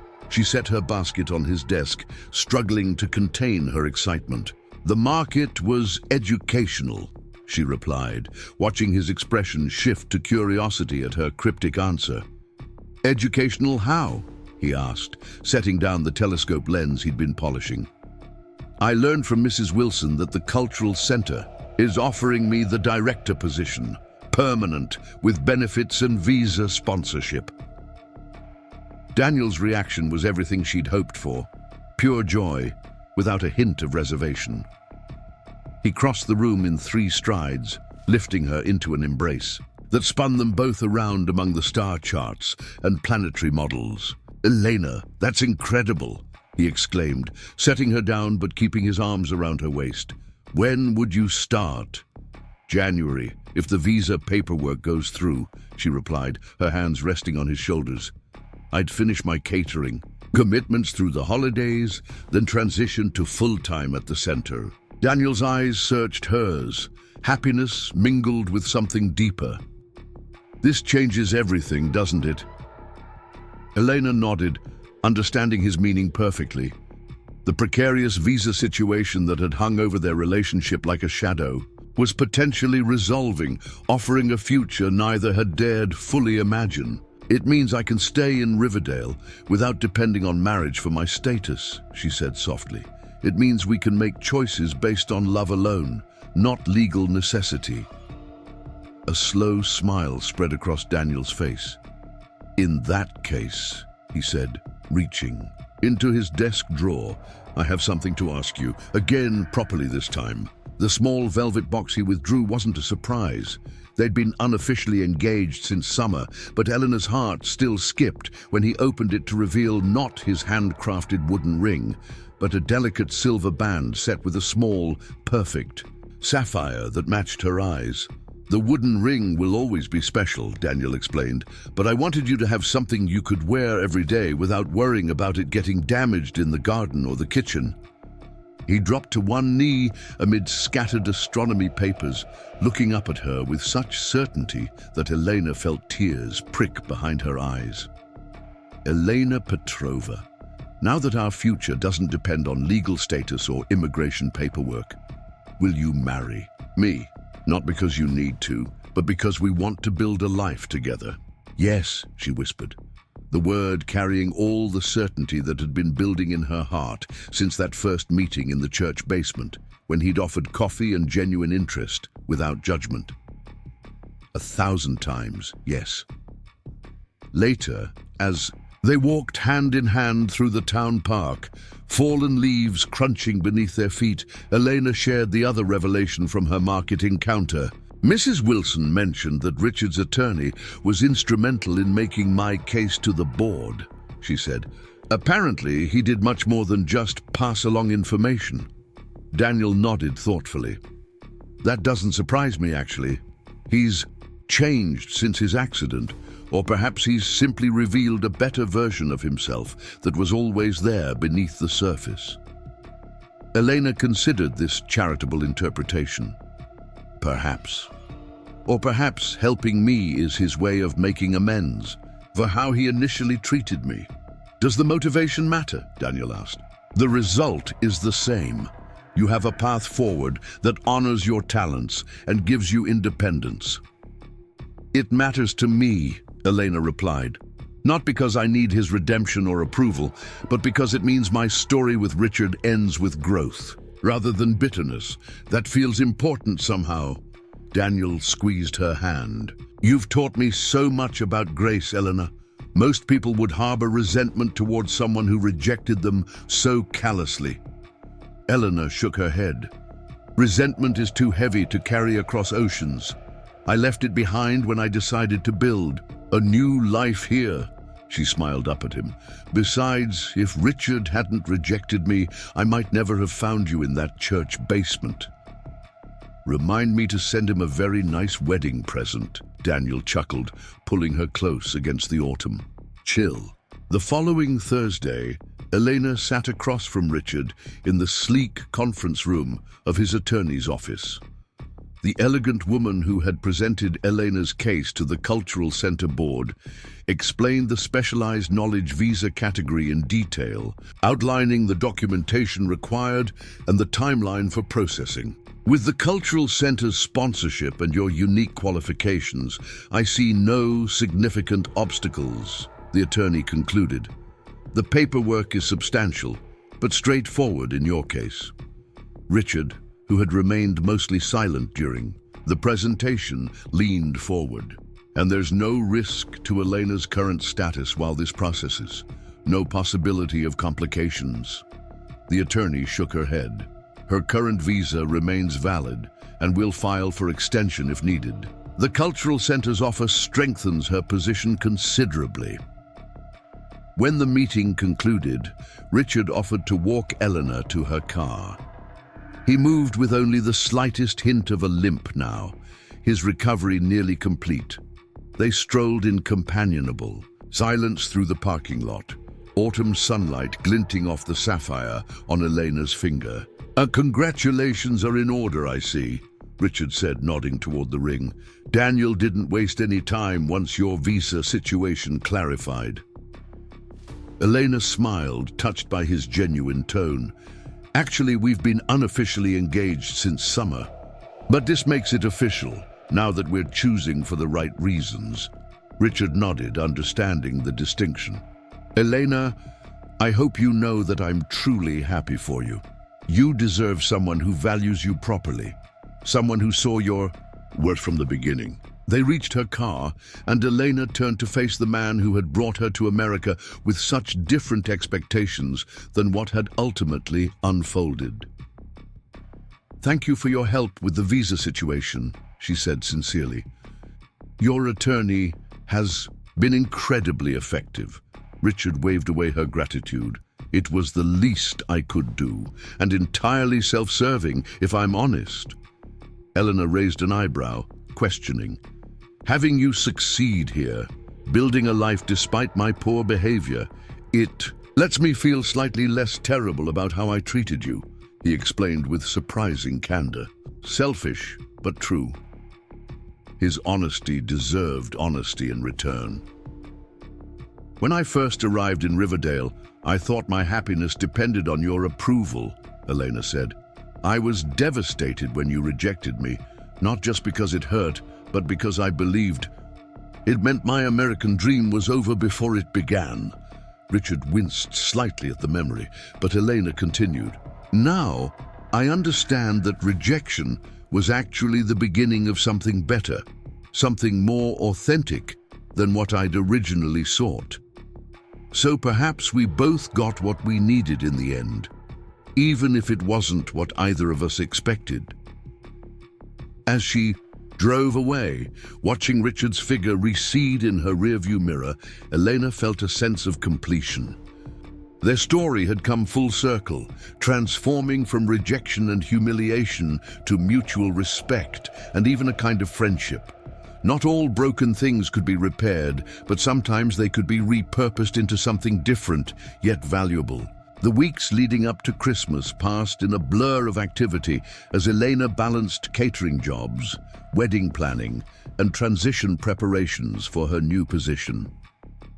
Daniel's small house became wedding central, with fabric swatches and floral arrangements, competing for space with his science projects and her recipe testing. January 21st still works with everyone's schedules, Elena confirmed one evening as they sat surrounded by guest lists and venue options. Daniel nodded, marking off another item on their planning checklist. Mrs. Patel has confirmed. The Cultural Center is available. Yuri says the catering is his wedding gift to us, and Mrs. Wilson has somehow convinced half the town to help with decorations. Elena smiled, still amazed by how the community had embraced their engagement. It's hard to believe that less than a year ago, I knew no one here except Richard. Now, we can't fit everyone who wants to attend on our guest list. That's because you've touched so many lives, Daniel replied, setting aside the paperwork to pull her close on the sofa. The children from the garden program, the attendees from your cooking classes, the cultural center volunteers, they all want to celebrate with you because you've given them something valuable. Elena rested her head against his shoulder, reflecting on the truth of his words. What had begun as desperate attempts to build a life after rejection had evolved into genuine connections with the community around her. She had found not just romantic love with Daniel, but a broader sense of belonging she'd never expected. "Do you ever think about how differently things might have gone?" she asked quietly. "If Richard had wanted me, if we'd married as planned." Daniel considered the question thoughtfully. "I think about it sometimes," he admitted. "I'd have seen you at church, admired you from afar as Richard's wife, maybe exchanged pleasantries at community events, but I'd never have known you, not really." The thought created a hollow feeling in Elena's chest. To have lived in the same small town as Daniel but remained strangers, separated by the social boundaries of her marriage to Richard, it seemed like a tragedy narrowly avoided. "I believe things happen as they should," she said finally.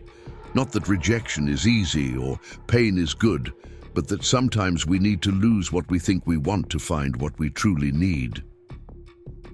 Daniel kissed her temple gently. "Ukrainian wisdom." "No," Elena laughed softly. "Just hard-won perspective from a mail-order bride whose plans went terribly wrong in all the right ways." 2 days before Christmas, heavy snow blanketed Riverdale, transforming the town into a scene from a holiday card. Elena stood by the window of Yuri's restaurant, watching fat flakes swirl beyond the glass as she finalized the menu for their annual Ukrainian Christmas Eve dinner service. 12 traditional dishes, as you suggested, Yuri confirmed, reviewing her list. The borscht, the vareniki, the kutia, everything authentic. Our customers are already calling for reservations. Elena nodded, pride warming her.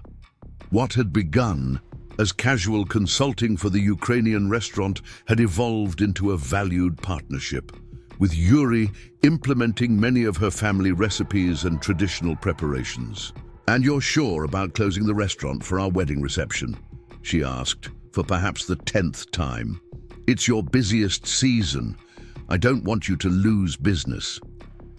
Yuri waved away her concern with characteristic exuberance. "For you and Daniel, anything. Besides, my staff insisted. They all want to attend the ceremony too." The bell above the door chimed, and Elena turned to see Mrs. Patel entering, snowflakes dusting her dark hair. The cultural center director had become not just Elena's employer, but a mentor and friend whose guidance had proven invaluable. "I hope I'm not interrupting," Mrs. Patel said, unwinding her scarf. "I was on my way back from the immigration office and wanted to deliver this in person." She held out an official-looking envelope, her expression carefully neutral, but eyes sparkling with suppressed excitement. Elena accepted it with trembling fingers, recognizing the government seal immediately. "Is this—" Mrs. Patel nodded. "Open it." With Yuri and Mrs. Patel watching expectantly, Elena carefully broke the seal and withdrew the document inside. Her eyes scanned the formal language, catching phrases like petition approved and specialized knowledge category, until she reached the final determination. "They approved it," she whispered, looking up at Mrs. Patel with wide eyes. "I've been granted the visa. I can legally work and stay in the United States." Mrs. Patel's composure finally broke into a wide smile. "I may have pulled some strings to expedite the processing. Consider it an early wedding present." Yuri let out a whoop of celebration that brought his kitchen staff running, and soon Elena found herself surrounded by well-wishers, the letter clutched tightly in her hand like a talisman. This small piece of paper represented something profound, official recognition that she belonged here, that her knowledge and skills were valued, that her presence was desired, rather than merely tolerated. "I must tell Daniel," she said, when she could finally extricate herself from the impromptu celebration. "He's at the school preparing for the science fair." The high school was quiet during winter break, but Elena knew Daniel would be working in his classroom, taking advantage of the empty building to set up elaborate demonstrations for the January fair. She made her way through silent hallways, wet footprints marking her path across polished floors, the precious letter secure in her coat pocket. She found him exactly as expected, surrounded by beakers and circuit boards, hair slightly disheveled. From running his hands through it in concentration, the sight of him, so focused, so genuine, so different from the sophisticated man she'd expected to marry when she left Ukraine, filled her with certainty that fate had led her precisely where she belonged. "Daniel," she called softly from the doorway. He looked up, surprise giving way to pleasure at the sight of her. "Elena, I wasn't expecting you until dinner. Is everything okay?" In answer, she crossed the room and placed the letter in his hands.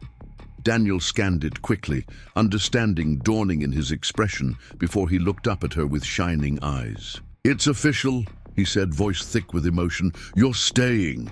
Elena nodded, her own eyes filling with happy tears. "I'm staying. Not because of marriage or dependence on anyone else, but because this country recognizes what I can contribute." Daniel set the letter carefully on his desk before gathering her into his arms. "I've never doubted what you could contribute," he murmured against her hair. "To this town, to this country, to my life. I'm just glad the government finally caught up with what I've known since the day we met." Their kiss tasted of future possibilities, of plans made on solid ground rather than shifting uncertainty.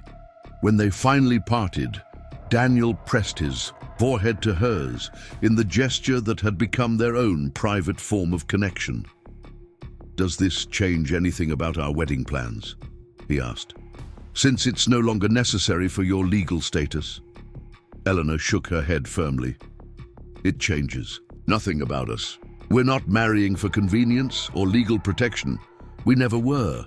We're marrying because we found in each other what most people spend lifetimes searching for." They celebrated that evening with an impromptu dinner at Daniel's house, joined by Mrs. Patel and her husband, Mrs. Wilson, Yuri and his wife, and in a testament to how far they'd all come, Richard. The unlikely gathering of people who had played pivotal roles in Elena's American journey filled the small home with laughter and conversation in multiple languages.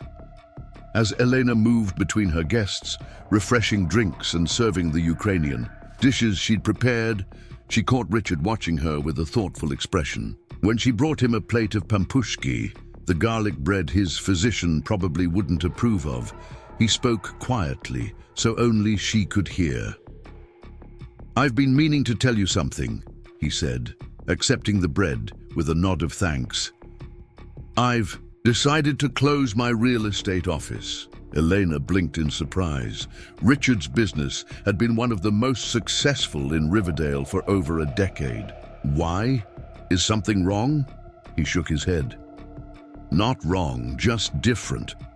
My priorities have shifted since the accident. I'm going back to school to finish my law degree, something I abandoned years ago when the real estate market was too lucrative to resist." The revelation offered new insight into the man she'd once expected to marry. She'd never known he had legal training or aspirations beyond his successful business. "That's a significant change," she observed. "What area of law interests you?" Richard's answer came without hesitation. "Immigration. My attorney has offered me a position with her firm once I complete my degree. She says my personal experience with the process gives me valuable perspective." Elena was momentarily speechless, the synchronicity of it all almost too perfect to be coincidental.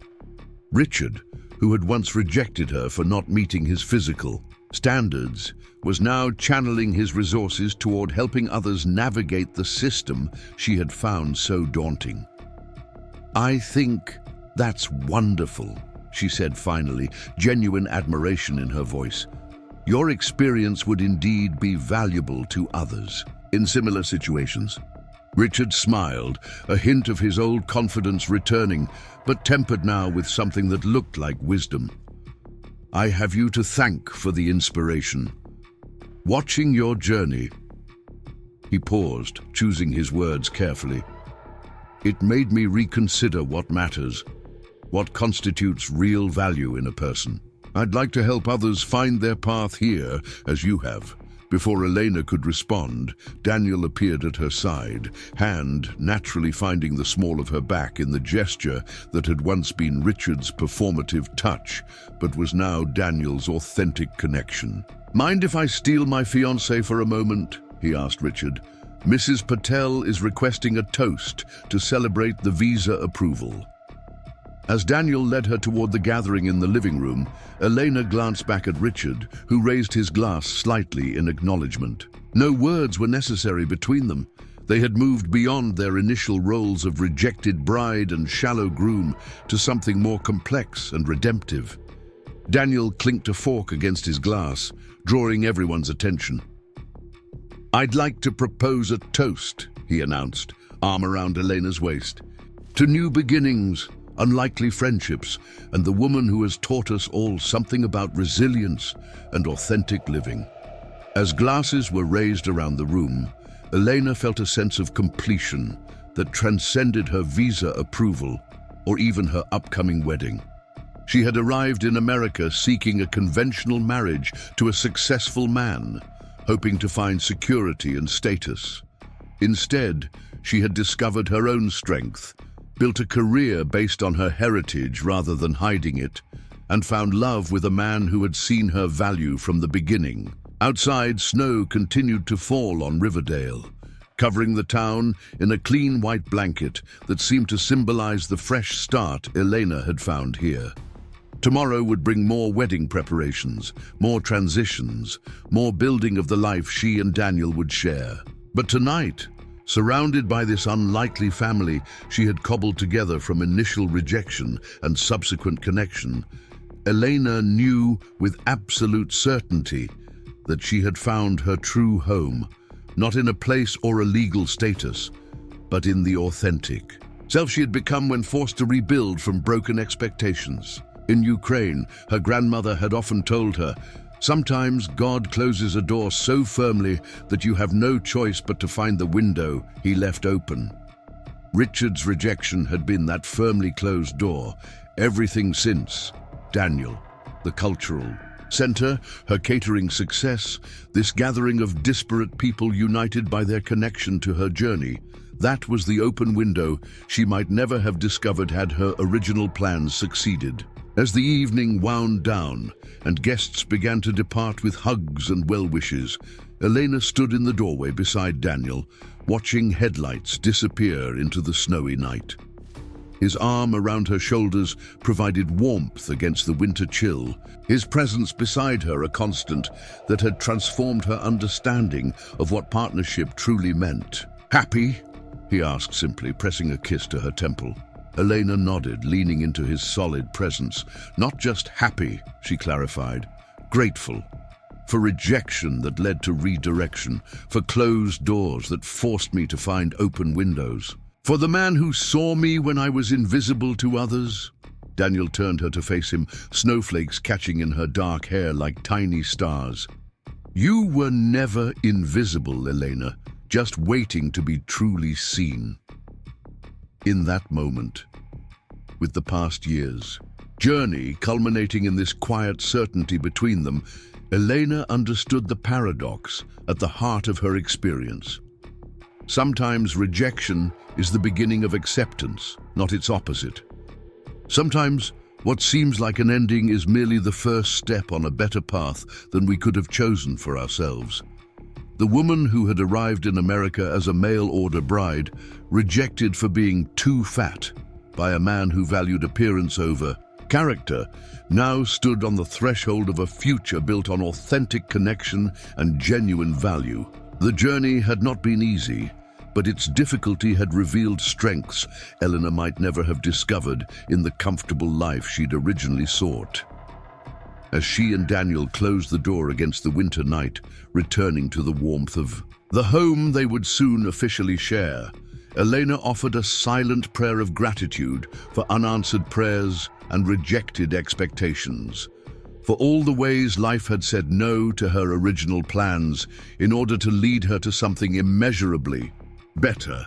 5 years passed in Riverdale like seasons shifting, gradually yet somehow all at once. The small Pennsylvania town had transformed in subtle ways, much like Elena herself. The cultural center, once a modest community building, now hosted international visitors and exchange programs year-round. The community garden had expanded to include 3 additional plots and a small greenhouse where winter vegetables thrived even under January snow. And the Martinez home, a charming Victorian they had purchased 2 years after their wedding, had become known throughout town as a gathering place where Ukrainian traditions and American customs blended seamlessly. Elena stood at her kitchen window, watching snowflakes dance in the late afternoon light. Her hands worked methodically, shaping dough into the traditional Ukrainian Easter bread she would demonstrate at tomorrow's cultural festival. Though Easter was still weeks away, advanced preparation was necessary for the intricate designs she planned to showcase. From the living room came the sound of childish laughter, her daughter Sophia playing with Daniel's latest science creation, a miniature solar system that projected constellations onto the ceiling. "Mama, look! Uncle Yuri is here!" Sophia called, her dark curls bouncing as she rushed to the window. At 4 years old, she embodied the perfect blend of her parents, Elena's expressive blue eyes and Daniel's curious nature, with a passion for both Ukrainian folktales and astronomical phenomena. Elena smiled as Yuri's familiar van pulled into their driveway, laden with supplies for tomorrow's festival. His restaurant had grown nearly as much as Elena's cultural programs over the years, expanding to include a catering business that now served events throughout the region. Their professional collaboration had flourished alongside their friendship, with Elena consulting on authentic Ukrainian recipes while Yuri provided kitchen space for her larger demonstrations. "Sophia, please tell Papa that Uncle Yuri is here," Elena said, wiping flour from her hands. "He's in the basement setting up the science fair projects." Sophia scampered away, her small feet thumping on the stairs as she went to deliver the message. Elena watched her daughter's retreating form with a fullness in her heart that sometimes still surprised her. The family she had built here in America looked nothing like what she had envisioned when she first boarded that plane in Odessa, yet it was richer and more authentic than anything she could have planned. The doorbell rang, and Elena welcomed Yuri inside, his arms filled with containers of prepared ingredients for tomorrow's cooking demonstration. "Everything is ready for the festival," he announced, stomping snow from his boots. "My wife has already delivered the display items to Mrs. Patel at the center." "Thank you for all your help," Elena said, taking some of the containers from him. "This year's festival will be our biggest yet." Daniel appeared from the basement, Sophia perched on his shoulders, her small hands resting in his curly hair. "Yuri, perfect timing. I was just testing the volcano demonstration for tomorrow. Sophia thinks we need more red food coloring in the lava mixture." "More red," Sophia confirmed solemnly. "It needs to be very dramatic, Papa says." The adults laughed, and Elena felt that now familiar surge of gratitude that sometimes overtook her in these ordinary moments. Her life had found its rhythm in this unlikely place, among people who had come to feel like family. What had begun as a desperate attempt to build a life after rejection had blossomed into something far more meaningful than the security she had originally sought. As Daniel and Yuri discussed the layout for tomorrow's science and cultural displays, Elena returned to her bread making, hands working the dough, while her mind wandered to how much had changed. The cultural center's programs had expanded beyond Her initial vision, now including language exchanges, immigrant support services, and educational outreach to schools throughout the county. Her own role had grown accordingly, from program director to executive director of cultural initiatives, a position created specifically to accommodate her expanding vision and influence. The phone rang, interrupting her thoughts. Daniel answered, his conversation brief before he extended the receiver toward Elena. "It's for you. Richard Thompson calling from Washington." Elena wiped her hands and took the phone, still feeling a flicker of surprise whenever Richard contacted her. Though their communication had become more frequent over the years, especially since his appointment to the Department of Justice's Immigration Reform Committee, it remained a testament to how dramatically their relationship had evolved from its inauspicious beginning. "Richard, how are you?" she greeted him warmly. "Well, thank you," his familiar voice replied, now carrying the confidence of a man who had found his proper calling. "I'm calling with some news I wanted you to hear directly from me. The cultural exchange visa program we've been advocating for has been approved. Starting next fiscal year, specialized cultural consultants like yourself will have a streamlined pathway to permanent residency." Elena leaned against the counter, absorbing the significance of his words. Though her own immigration journey had resolved years ago, first through the specialized knowledge visa and later through her marriage to Daniel, she had never stopped advocating for others in similar situations. The program Richard described would help countless immigrants with cultural expertise establish themselves legally in America without depending on marriage or employer sponsorship. "That's wonderful news," she said sincerely. "The testimonials from our Cultural Center participants must have made an impact." "They were instrumental," Richard confirmed. "Your documentation of how cultural exchange benefits communities like Riverdale provided the evidence the committee needed. But I also called for another reason." Elena waited, hearing something in his tone that suggested personal rather than professional news. "I'm getting married," Richard said after a moment, "to Gabriela Rodriguez. You met her at the immigration conference in Boston last year. She's a human rights attorney who helped develop the new visa category." A smile spread across Elena's face as she remembered the passionate, brilliant woman who had impressed everyone at the conference with her dedication to immigration reform. "Richard, that's wonderful. Gabriela is remarkable." "She is," he agreed, and Elena could hear the genuine admiration in his voice, so different from the calculation that had characterized his interest in her years ago. "And she's excited to meet Sophia. We'll be in Pennsylvania next month for a conference. Perhaps we could visit Riverdale." "Of course," Elena replied without hesitation. "We'd love to have you both." After they hung up, Elena stood for a moment holding the phone, reflecting on the journey that had brought them all to this point. Richard had transformed from the man who had rejected her for her appearance to someone who had found purpose in advocating for immigrants like her. His personal growth mirrored her own in unexpected ways. Daniel approached, wrapping his arms around her waist from behind. "Good news from Richard?" Elena leaned back against him, secure in the embrace that had become her foundation.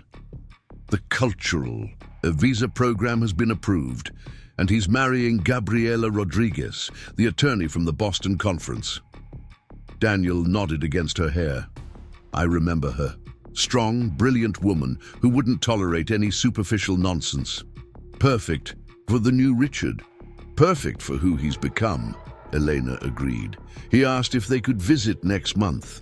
"Of course," Daniel said easily, his generosity of spirit one of the many reasons she loved him. "Sophia will be excited to see her Uncle Richard again." The relationship between Richard and their daughter was perhaps the most unexpected development of all. What had begun as awkward politeness during his occasional visits to Riverdale had evolved into genuine affection. Richard had no children of his own, And Sophia, with her natural curiosity and lack of historical context, had simply accepted him as part of her extended American family, much to everyone's initial surprise.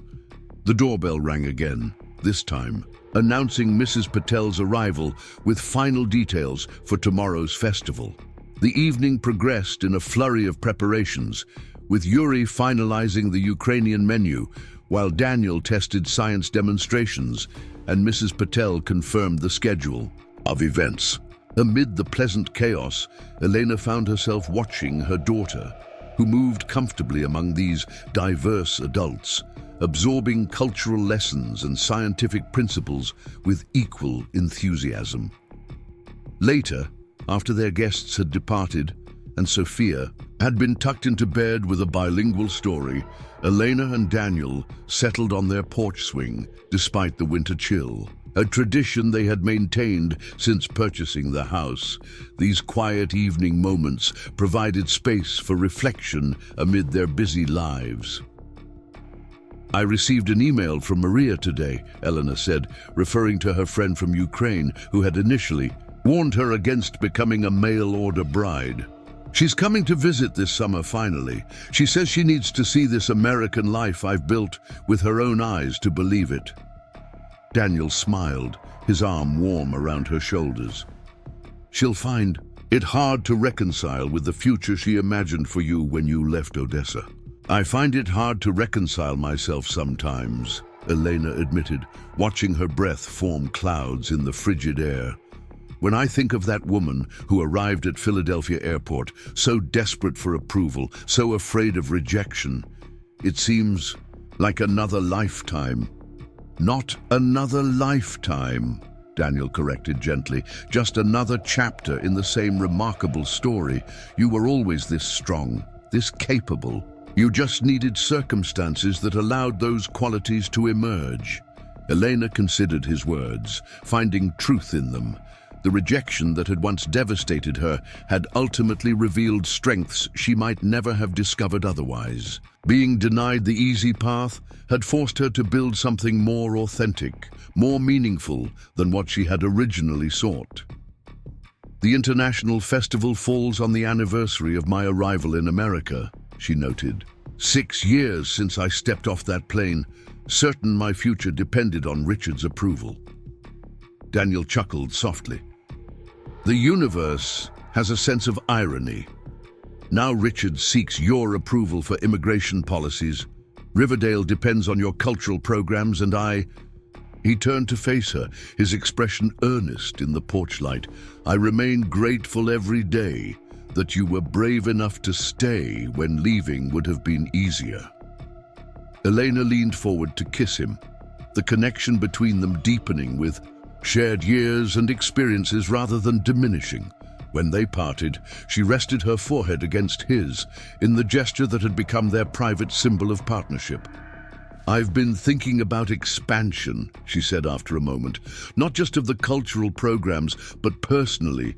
Sophia asks about siblings almost weekly now." Daniel's eyes widened slightly. "Are you saying..." "I'm saying I'm ready for our next adventure," Elena confirmed. "Our family has room to grow, just as my heart had room for more than I initially imagined."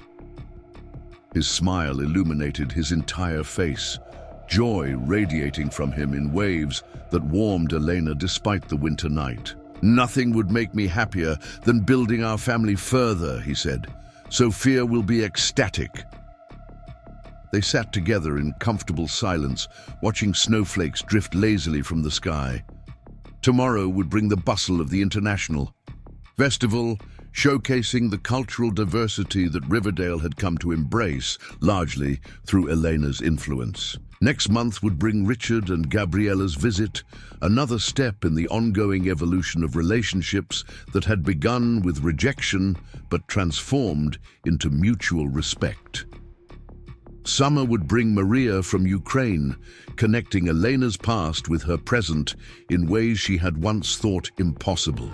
But tonight belonged just to them, to the family and home they had created together, to the love that had emerged not from meeting external expectations, but from genuine recognition of each other's true worth. The following day dawned clear and cold, perfect weather for the festival that had become Riverdale's signature winter event. Elena moved through the cultural center with practiced efficiency, directing volunteers and confirming arrangements. Sophia remained close at her side, proudly wearing the traditional Ukrainian vest Elena had embroidered for her, eager to assist with the children's cultural activities she had helped design. Mrs. Wilson approached, elegant as always despite her advancing years. "Everything looks magnificent, Elena. You've outdone yourself this year." Elena smiled at the woman who had evolved from one of her harshest initial judges to one of her most loyal supporters. "Thank you for coordinating the hospitality committee. The welcome packages for our international guests are perfect." As visitors began to arrive, some from neighboring towns, others from as far as Philadelphia and New York, Elena felt the familiar surge of pride in what she had helped create.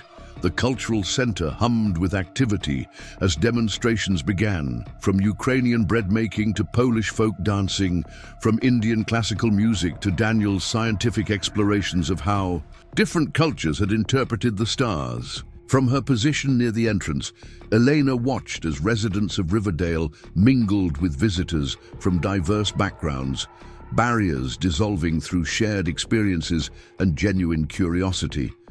Children moved from one cultural station to another, absorbing traditions different from their own with the natural openness only they possessed. Even Mrs. Wilson's church friends, once the most suspicious of outsiders, now volunteered enthusiastically at various booths. Daniel found her amid the crowd, Sophia perched on his shoulders for a better view of the Nigerian drumming demonstration. "Your vision made all this possible," he said, gesturing toward the vibrant gathering. "Remember when you worried about finding your place here?" Elena nodded, thinking of the frightened, rejected woman she had been and the confident director she had become. "I was looking for acceptance," she reflected. "Instead, I found purpose." As the day progressed, Elena delivered her scheduled presentations on Ukrainian traditions, demonstrated the Easter bread preparation, and guided discussions on cultural integration in small communities. Throughout it all, she caught glimpses of Sophia moving between activities with Daniel, absorbing both her Ukrainian heritage and her American identity, embodying the cultural bridge Elena had worked so hard to build. When evening fell and the festival concluded for the day, Elena stood on the steps of the cultural center, watching families depart with new knowledge and experiences. Daniel approached with Sophia sleeping against his shoulder, exhausted from the day's excitement. "Ready to go home?" he asked softly. Elena nodded, gathering their belongings as the staff secured the building for tomorrow's continuation of the festival.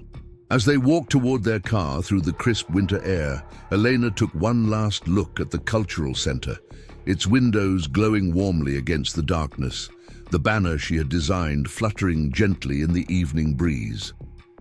6 years ago, she had arrived in America seeking validation through marriage to a man who had ultimately rejected her for her appearance. That painful beginning had forced her to forge a different path, one based on her own strengths and authentic self rather than someone else's approval. The rejection that had once devastated her had ultimately redirected her toward deeper fulfillment than she could have imagined. As Daniel settled Sophia into her car seat, Elena gazed up at the stars visible above Riverdale's modest skyline. Perhaps Maria had been right to question her decision to become a mail-order bride, but she had been wrong about one thing. America had indeed become the land of dreams for Elena, just not in the way either of them had anticipated. "What are you thinking about?" Daniel asked as they drove through the quiet streets toward home. Elena smiled, reaching across to touch his hand on the steering wheel. About how sometimes rejection isn't an ending, but a beginning. About how losing what we think we want can lead us to what we truly need. Daniel's fingers intertwined with hers, warm and solid and real. And about how the people who truly value us see beyond appearances to who we really are. In the back seat, Sophia stirred slightly in her sleep, murmuring Ukrainian words mixed with English in the natural blend of cultures that characterize their home. Elena listened to her daughter's peaceful breathing, thinking of the journey that had brought them all together. A mail-order bride rejected for being too fat had found purpose, community, and true love. Not by changing herself to meet others' expectations, but by creating a space where her authentic self could flourish, and in doing so, helping others discover the same freedom. It wasn't the story Elena had planned to write when she left Ukraine, but it had become infinitely more meaningful than the security she had originally sought. As they pulled into their driveway, lights glowing welcomingly from windows framed by the Ukrainian embroidered curtains Elena had made, she felt a sense of completion that transcended simple happiness. She had arrived home in every sense, to the family that cherished her completely, to the community that valued her contributions, and most importantly, to the authentic self she had discovered through the unexpected journey that began with rejection. Up next, you've got two more standout stories right on your screen. If this one hit the mark, you won't want to pass these up. Just click and check them out.